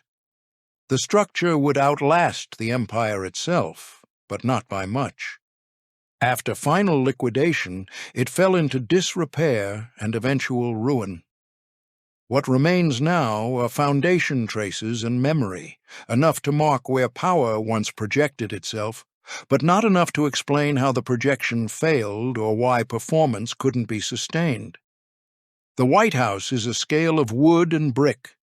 Commemorative accounts describe 17 rooms, while the National Register places construction around 1909 to 1910. At the same time, the ranch employs about 200 men and spreads across more than 100,000 acres. That's 2 different worlds on one property. The 17-room house isn't just space. Its upkeep, labor, materials, and heat are paid for whether cattle prices rise or fall. Today, the site sits inside an 82.65-acre historic district. The house is a ruin, but the memory isn't. Preservation decides what stays loud and what fades. The White House encapsulates the ranch's core contradiction in physical form. Building monuments is expensive. Maintaining them is even more so. 17 rooms are recorded in commemorative accounts. 200 workers are employed across more than 100,000 acres. 82.65 acres are preserved today as a historic district. Compare modest ranching operations, functional housing without ornament, resources directed to operations, not symbols. The human cost is clear. Every dollar spent maintaining the White House came from somewhere else: feed budget, fence repair, worker wages, debt service. The building needed constant upkeep, but wasn't generating revenue. It was consuming it. The symbol became an anchor. The ranch couldn't abandon it without admitting failure, and couldn't afford to maintain it without diverting resources from income-generating operations. It was trapped by its own symbolism. The White House also illustrated class divisions in physical form visible to everyone. The Miller family lived in the 17 rooms, managers in small houses, general labor in bunkhouses, and seasonal workers in temporary shelters or camps. Those divisions, visible daily, reminded everyone of their position in the hierarchy. That is the function of a monument, not just displaying wealth, but displaying power relationships. Building the White House was a claim to power. Maintaining it was a demonstration of power. Letting it fall to ruin after collapse was a loss of power made visible. That visibility matters. Symbols communicate. When the White House was under construction, it said, "We're permanent, we're successful, we belong here." When it fell to ruin, it said, none of that was true. The ranch understood the power of symbols, which is why they built so many. A brand with mysterious origins, Gala Day attracting 64,000 people, the White Eagle Monument honoring a Ponca chief on Ponca land, and the White House mimicking the presidential residence. All these symbols created a story about who the Millers were and what they had built. When symbols fail and fall, the story changes retroactively. What was an empire becomes a failed attempt that couldn't sustain itself. What was permanent becomes what was always temporary, merely performing permanence convincingly for a while. That is why abandoning symbols is painful. It is not just admitting current failure, but admitting that past success might not have been what it appeared. Chapter 13. The Gorilla Jail and Other Loose Ends. Ranch liked spectacle so much it collected oddities reading like Folklore. National Register nomination even notes structure called jail, built around late 19-teens, said to have housed gorilla. One grounded possibility is almost disappointingly simple. Bars, a locked door, an exotic animal on loan, something hauled in because wonder sells, and jail sounds cleaner than cage on a handbill. Another possibility is how stories get sharpened by retelling. A plain holding room for trouble during big crowds, later upgraded in memory because gorilla sticks in the mind longer than drunk tank. The nomination keeps the detail, but it doesn't explain it, and that's the point. On this ranch, the strange things linger, while the ordinary work that paid for them disappears. Line lands like ghost story because so out of place. Ranch, jail, gorilla, on same sheet of paper as acreage and payroll. Maybe exactly what it sounds like. Exotic prop for attention business. Maybe story growing in retelling because ranch trained people expecting unbelievable. Either way, effect same. 101 didn't just sell cattle or land. Sold, feeling ordinary rules didn't apply here. Brand origin stories work same way. San Antonio, Texas, saloon. Property marker, lot number. Oklahoma Historical Society lists them all without picking winner. Ambiguity isn't accident or sloppiness. Strategy. Let people argue over details. Let mystery spread. Every version keeps name in circulation. Worked. 101 brand became one of most recognized names in ranching and Western entertainment per Oklahoma Historical Society records. Not because origin story was clear, because it wasn't. Film added another layer to mythology. The Crimson Skull from 1921 featuring Bill Pickett sounds like dime novel title. That's point. Ranch understood early frontier authenticity and frontier fantasy weren't opposites, were partners. Each made other more convincing. Guerrilla Jail, saloon-born brand, black cowboy starring in silent films during segregation, Ponca performers staging own culture for white audiences. Mansion called White House on leased ground. These aren't contradictions. They're business model. Self-feeling rules don't apply. Frontier still wild. Ordinary life can be extraordinary if you know where to look. For a while, enough people believed it performance paid for itself. Trouble with selling impossibility is eventually arithmetic catches up. Can house gorilla in jail, still have to feed it. Bill comes whether crowd shows up or not. Folklore serves business purpose when attached to functioning operation. Gorilla jail becomes conversation piece attracting visitors. Brand origin mystery becomes promotional hook-keeping, name circulating. Silent films starring Black Cowboy become proof of ranch's authentic diversity and progressive values. But folklore can't generate revenue alone. Gorilla needs feeding, jail needs maintaining, films need producing and distributing. Each piece of mythology has associated costs. When revenue covers costs, mythology adds value. When revenue falters, mythology becomes expensive decoration on failing enterprise. Ranch collected oddities because oddities attracted attention. Attention brought visitors. Visitors bought tickets. Tickets covered costs with room for profit. Break that chain anywhere, attention doesn't convert to visitors, visitors don't buy enough tickets, tickets don't cover costs, and collection of oddities becomes collection of obligations. Gorilla jail, perfect metaphor for entire operation, spectacular, improbable, expensive, requiring constant care, generating value only as long as crowds keep coming to see it. What exactly is gorilla jail? Structure called jail but said to house gorilla.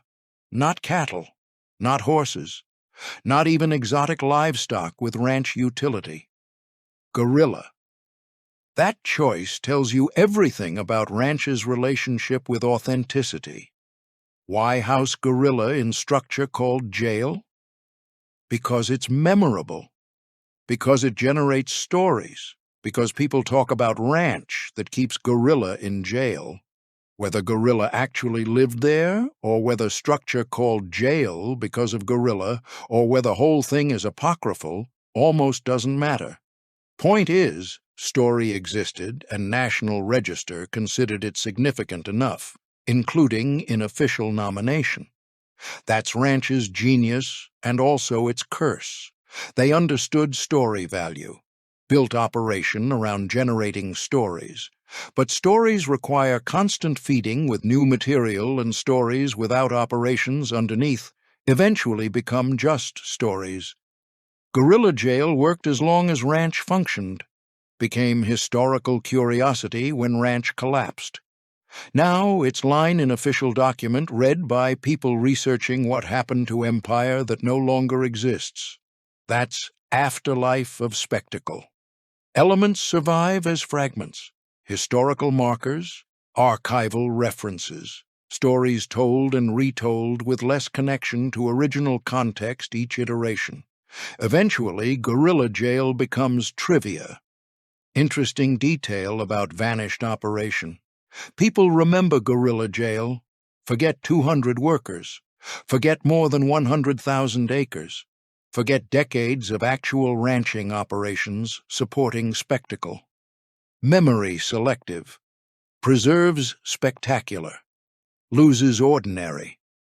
That's why monuments and gorilla jails get remembered while fence crews and cannery workers get forgotten.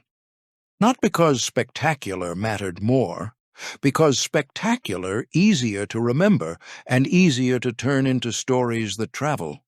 Ranch understood that, built operation around it. ultimately trapped by it when stories couldn't generate sufficient revenue covering costs of creating them. Chapter 14. When debt becomes visible, debt patient, compounds quietly while maintaining performance of success. Miller Brothers borrowed against future touring revenue not yet materialized, borrowed against leased land they didn't own, borrowed against aging equipment needing replacement. Each loan came with terms, interest rates accruing whether revenue came or not, repayment schedules not pausing for bad seasons, collateral requirements putting physical assets at risk if payments missed. Each loan made assuming Empire would continue expanding or minimum remain stable. Assumptions seemed reasonable during oil boom years. Banks lending aggressively, property values rising, touring shows still drawing crowds. Growth stopped. Entire financial structure inverted. Debt-designed funding expansion became drain on basic operations. Interest payments began exceeding ranching revenue. Lease costs exceeded diminished touring returns. Empire's physical footprint, all that land, buildings, equipment, industrial operations, became liability instead of asset. Maintaining it required cash flow operation no longer generated. Late 20s economy amplified every problem.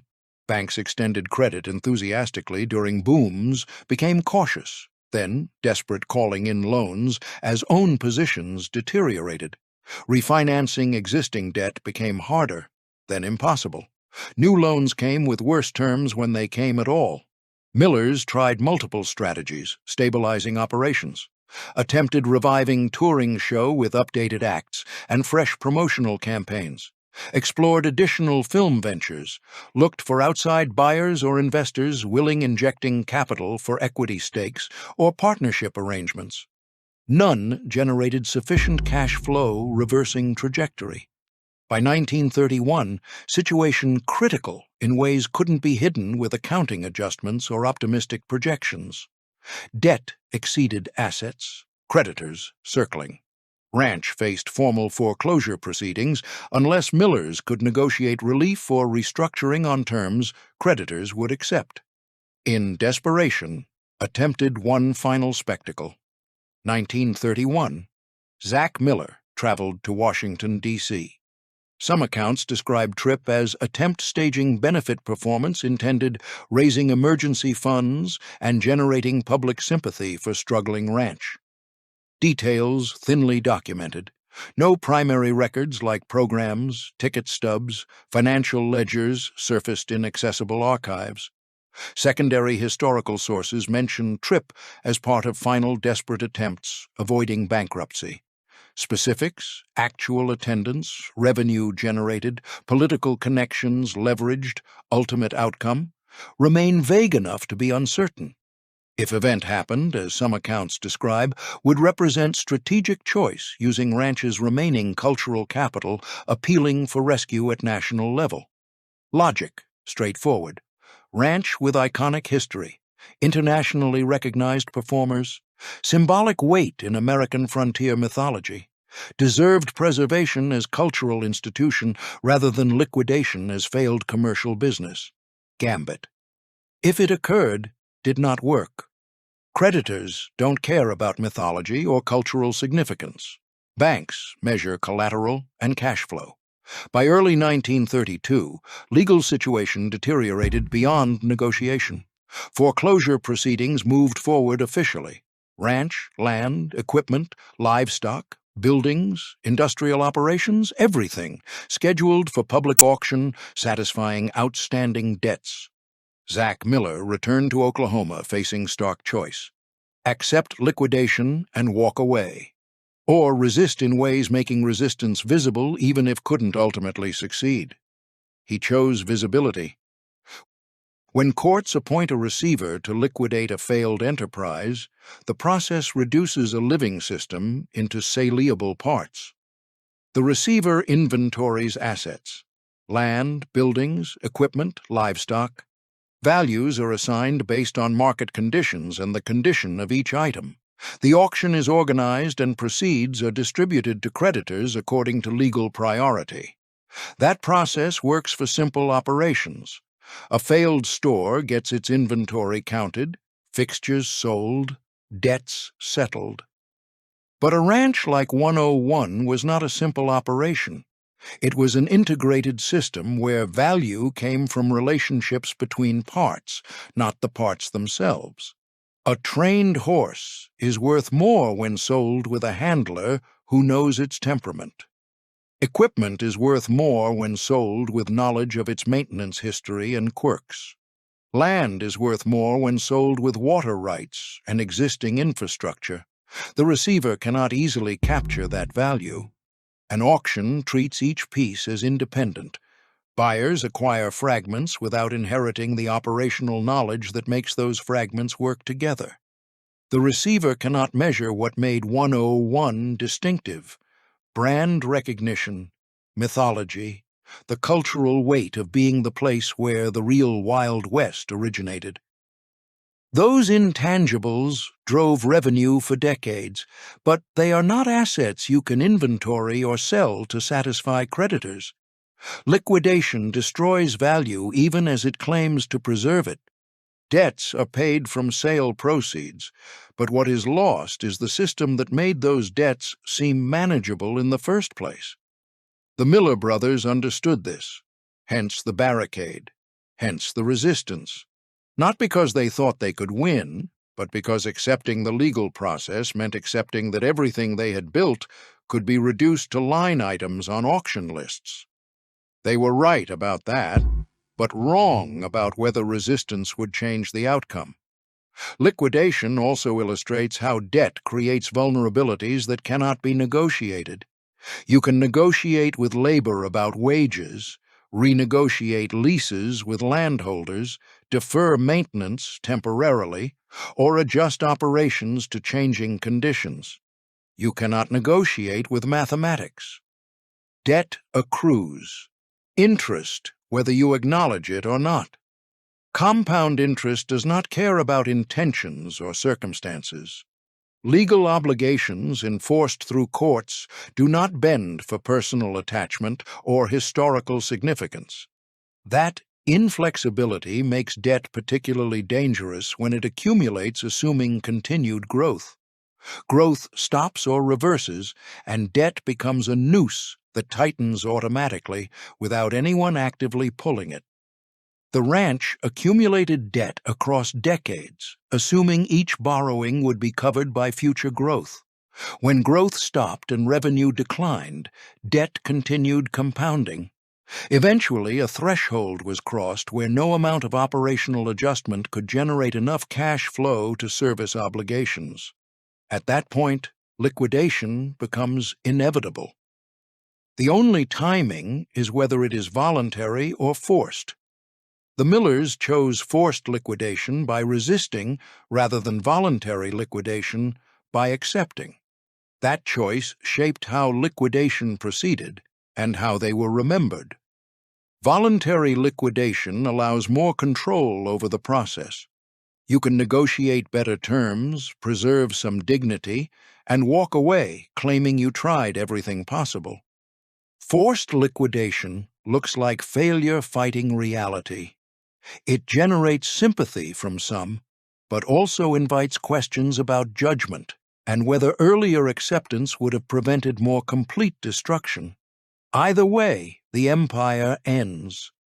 The difference is the narrative about the ending. The Millers chose a narrative of resistance, and that is remembered even when the empire itself is gone. Liquidation converted the operation into disconnected pieces nobody wanted as a system.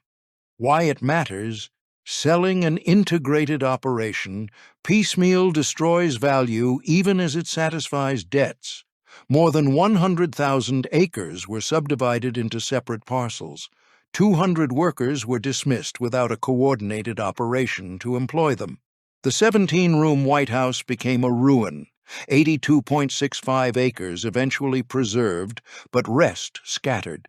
60,000 acres originally on Cherokee Strip lost decades earlier, now this final dissolution. Compare functioning operation, each piece valuable because connected to others, System worth more than sum of parts.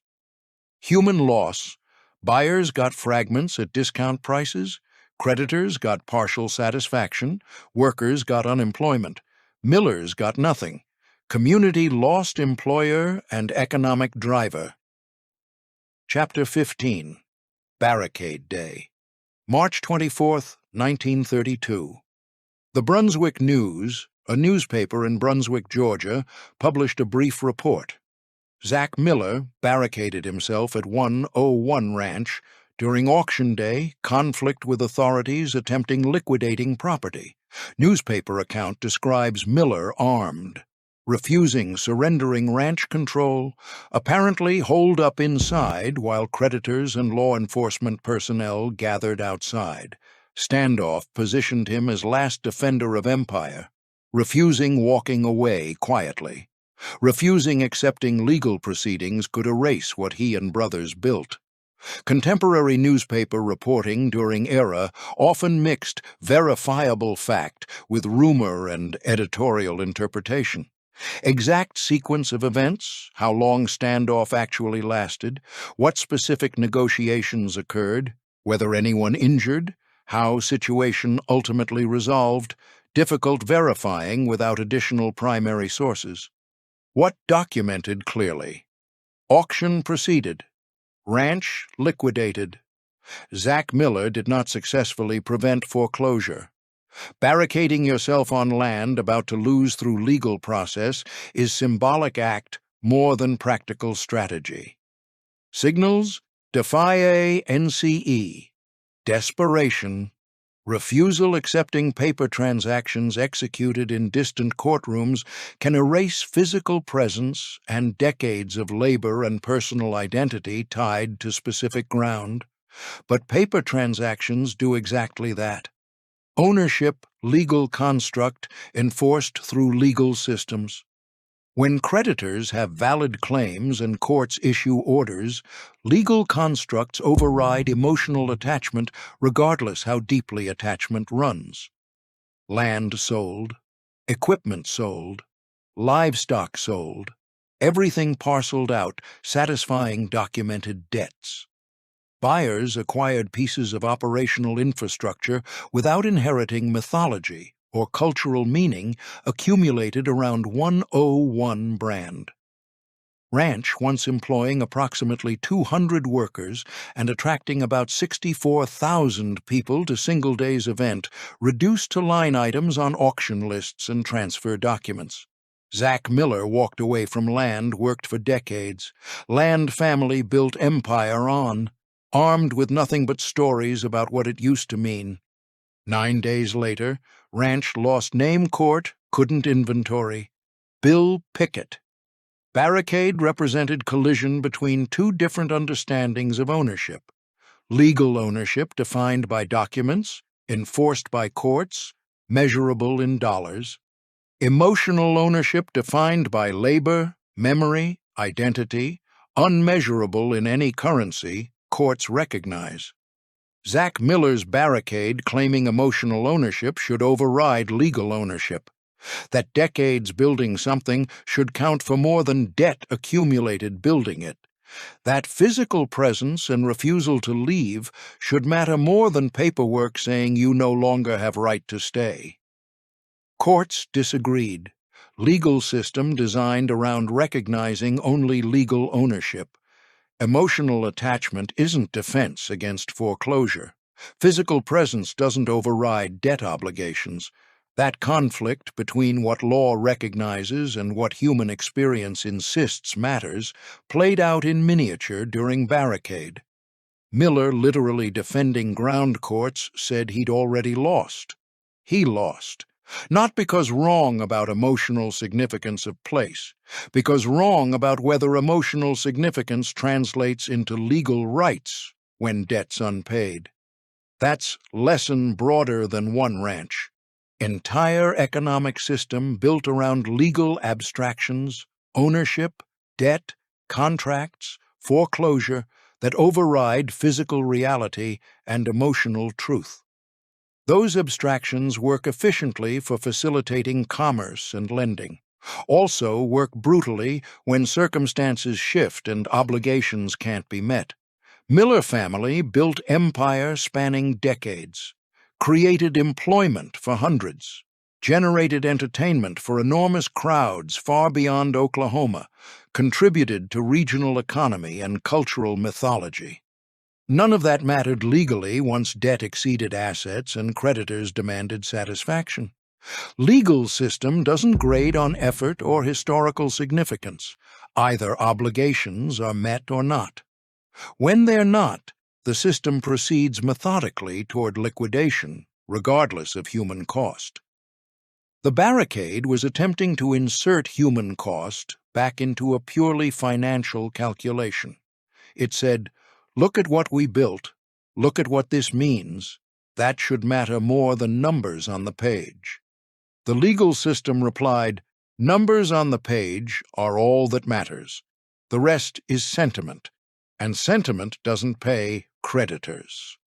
The Miller brothers probably understood this intellectually, but emotionally they couldn't accept it. The barricade was an emotional response to an intellectual reality they couldn't change. That dissonance between understanding how the system works and hoping the system will make an exception for your particular circumstances drives many final desperate acts.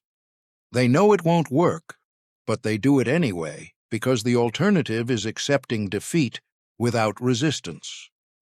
Resistance didn't change the outcome, but it ensured the Millers were remembered as people who fought rather than people who surrendered. That matters for legacy, even when it doesn't matter for legal proceedings. Whether it's better to be remembered for resistance or forgotten through quiet surrender is a personal calculation. The Millers chose resistance. That choice became part of the story, and the story outlasted the ranch. In a narrow sense, resistance succeeded. It made sure the ending would be dramatic enough to be remembered, even though it couldn't prevent the ending itself. Chapter 16. The Man the Ledger Can't Hold. April 2nd, 1932. Bill Pickett dies after horse accident at 101 Ranch. He's buried on property.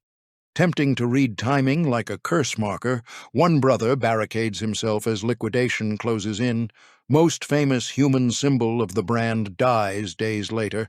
Land collecting debts, story demanding sacrifice. Or read it plainly. Horses are dangerous, ranch work is indifferent to human myth. Either way, the grave does something ledgers can't. Pins story to place. Long after ownership changes hands, the marker keeps insisting it wasn't just business, it was life. Bill Pickett's contribution to the ranch, an act that became internationally recognized, name carrying 101 brand far beyond Oklahoma, existed independent of whoever held legal title to the land. Pickett's grave became one of very few physical markers surviving the ranch's complete dissolution. While buildings fell into ruin and land changed hands multiple times through sales and resales, the burial site remained documented and protected. Eventually, it was included in the National Register Historic District designation, coming decades later. His death marked the ending of auction proceedings that hadn't quite completed. The empire could be liquidated through legal process. Assets were sold and redistributed. But individuals who built the operation through decades of labor couldn't be reduced to line items on balance sheets or transferred through title documents. The gap between what place means to the people who worked it and what it means to the people owning it through financial and legal mechanisms is rarely larger than moments like this, when burial grounds become the last contested territory, when only permanence remaining is marked by graves rather than deeds. Pickett's grave and White Eagle Monument share the landscape now. Both mark a presence courts couldn't erase. Both commemorate a contribution accounting couldn't capture. The monument, 14 feet tall with a 200-pound eagle, was dedicated 1927 and acknowledges Ponca presence on land that was Ponca territory before becoming a ranch through lease arrangements. The grave, marked April 2nd, 1932, acknowledges labor building a brand that made the ranch famous while the worker remained an employee without ownership stake. These markers tell a different story than auction records. Auction records track assets and liabilities. Markers track people and presence. The ranch could be liquidated, land redistributed, equipment sold, buildings left to ruin. But graves stay. Monuments remain. They mark what couldn't be auctioned, human contribution independent of legal ownership. That's what survives when arithmetic fails and empires collapse. Not buildings, not brands, not acreage totals, but presence marked by burial and monument. Presence that insists people were here, they worked, they built, they mattered. Even when the empire couldn't be sustained. Pickett's timing raises questions nobody can answer definitively. Did the physical demands of bulldogging contribute to the accident? Did the stress of the ranch's collapse affect concentration or judgment? Was it purely random chance, horses unpredictable and accidents happen? Probably a combination. Decades of physically demanding work take a toll on the body. Age reduces reaction time. Financial stress affects everyone on the operation. Horses are dangerous regardless of circumstances. But the timing, 9 days after the barricade, during liquidation proceedings, invites pattern seeking. Human minds want narratives. They want endings to feel meaningful and connected to what came before. Some narratives frame it as symbolic. The empire dies, and the most famous performer dies with it. Others frame it as tragic irony. A man who built the brand outlived the empire by a week, then died on ground belonging to strangers. Still others see it as coincidence. The ranch employed many people for decades. Statistically, someone is likely to die during any given period. All might be partially true. None fully explains. That ambiguity is perhaps fitting for an operation built on blurring lines between real and performed, authentic, and theatrical.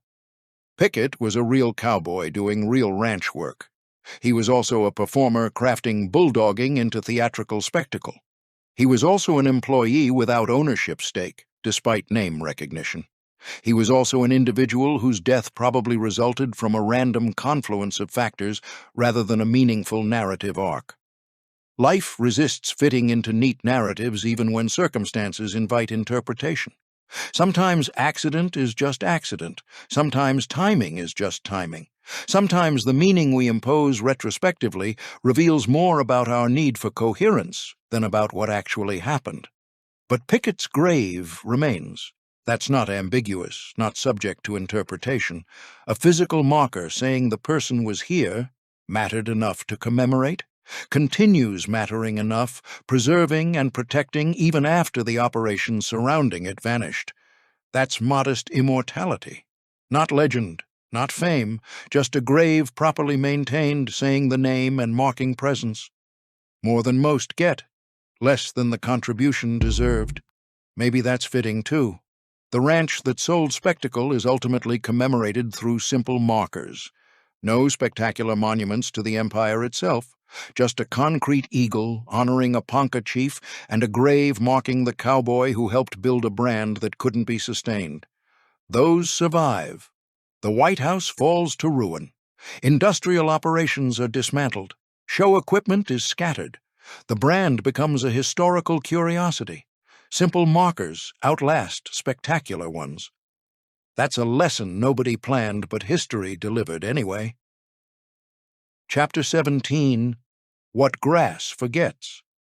By 1941, the FSA had acquired most remaining 101 ranch land, though some accounts place key transactions in 1943.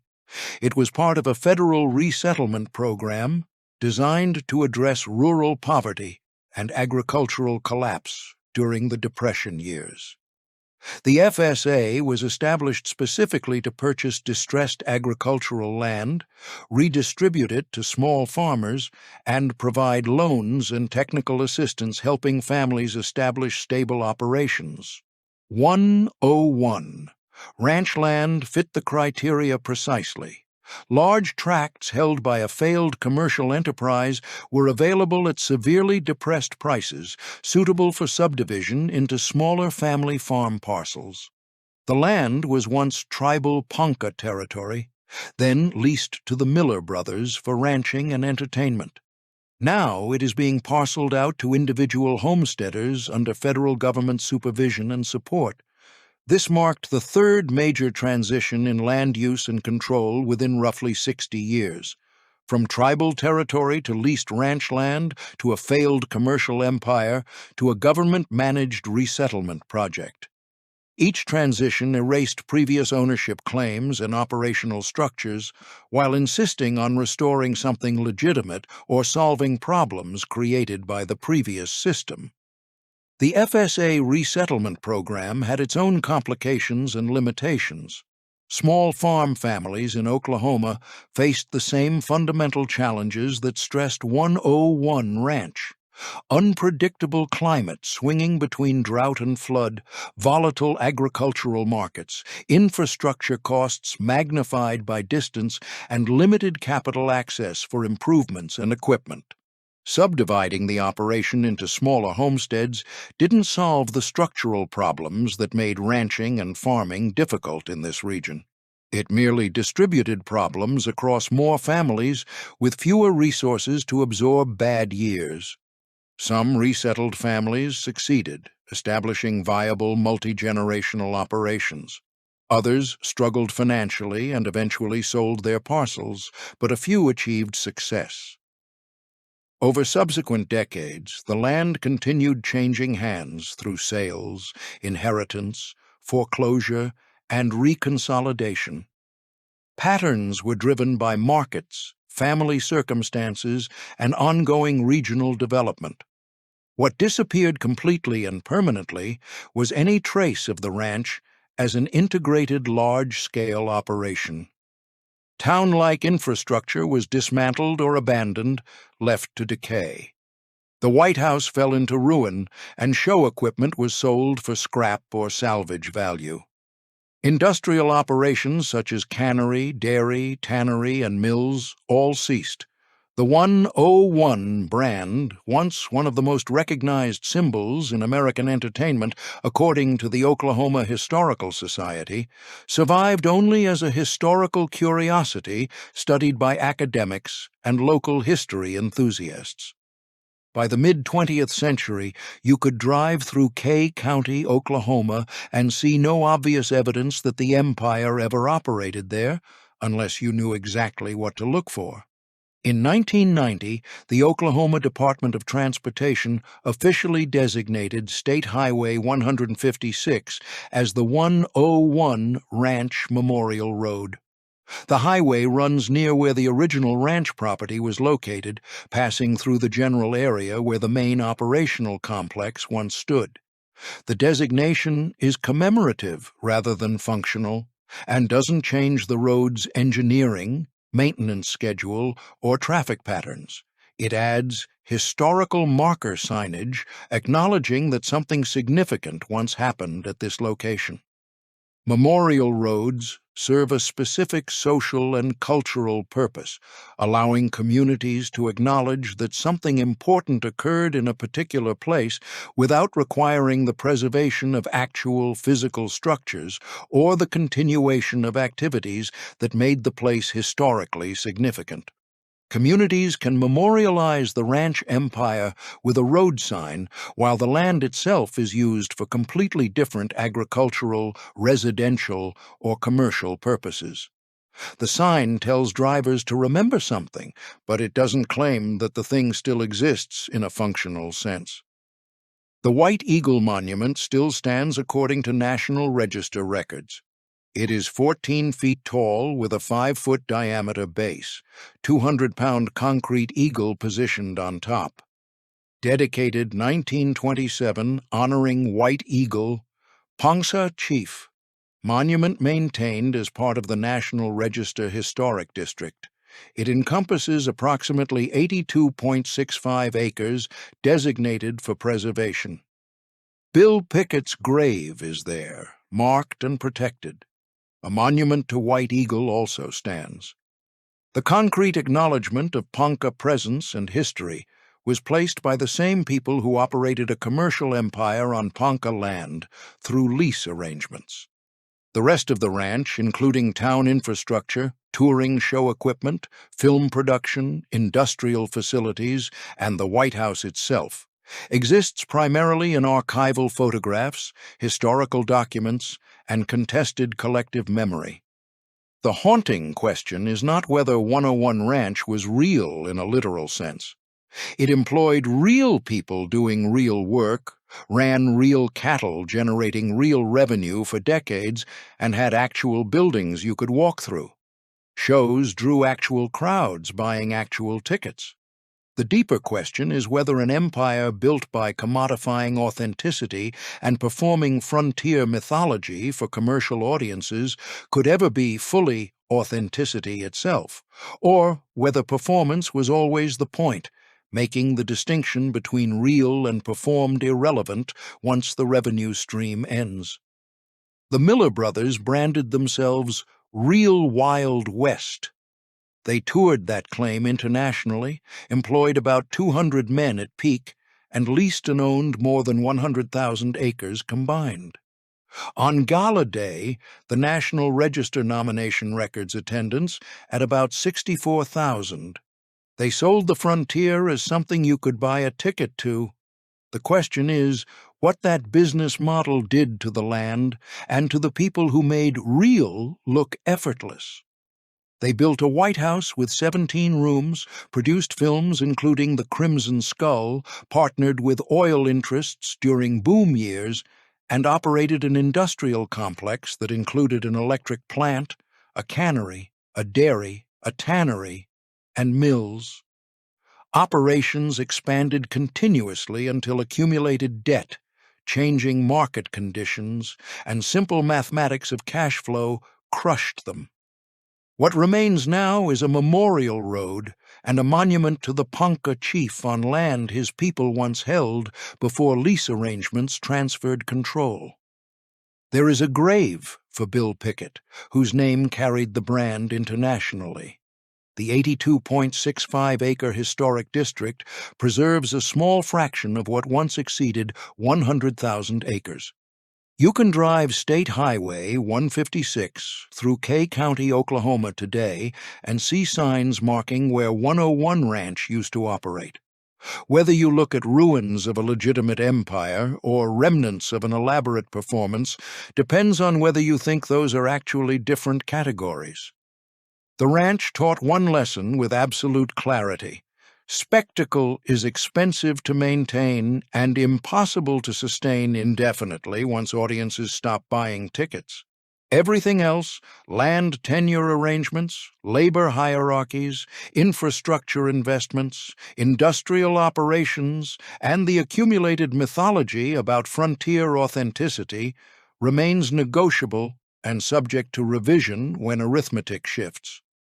Water still flows where irrigation ditches used to run. Grass still grows where corrals, loading chutes, the cannery, and the dairy once stood. Distance still makes every task harder and every problem more expensive. Fundamental arithmetic eventually breaking the empire is the same arithmetic challenging agricultural operations across Oklahoma. Leased ground comes with expiration dates, and recurring bills don't pause for bad seasons. The gap between what you project to the world and what you can actually afford to pay determines how long a projection can be sustained. Some empires fall to military conquest, some to political scandal, some to technological obsolescence. This one fell to arithmetic. The simple fact is that performing authenticity for paying audiences costs more than most audiences are willing to continue paying for once novelty fades and other entertainment options emerge.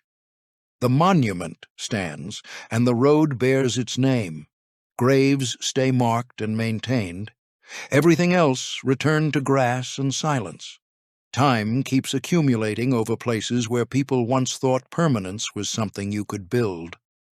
Last numbers are ones that outlive people. Why it matters. What gets preserved becomes history. What doesn't becomes forgotten. More than 100,000 acres at peak. About 64,000 people attended a single event. 200 workers were employed. 82.65 acres are preserved now. A 14-foot monument was dedicated in 1927. One grave is dated April 2nd, 1932. Compare the full footprint to the preserved fraction. An industrial complex spanning multiple operations, town-level infrastructure, labor distributed across vast distances, a revenue model requiring sustained spectacle. Human reality. Preservation captures monuments and graves, but loses daily operations and invisible labor. What survives shapes what future remembers. 101 Ranch understood this intuitively. They built monuments. They named the house White House. They documented everything in promotional materials and photographs.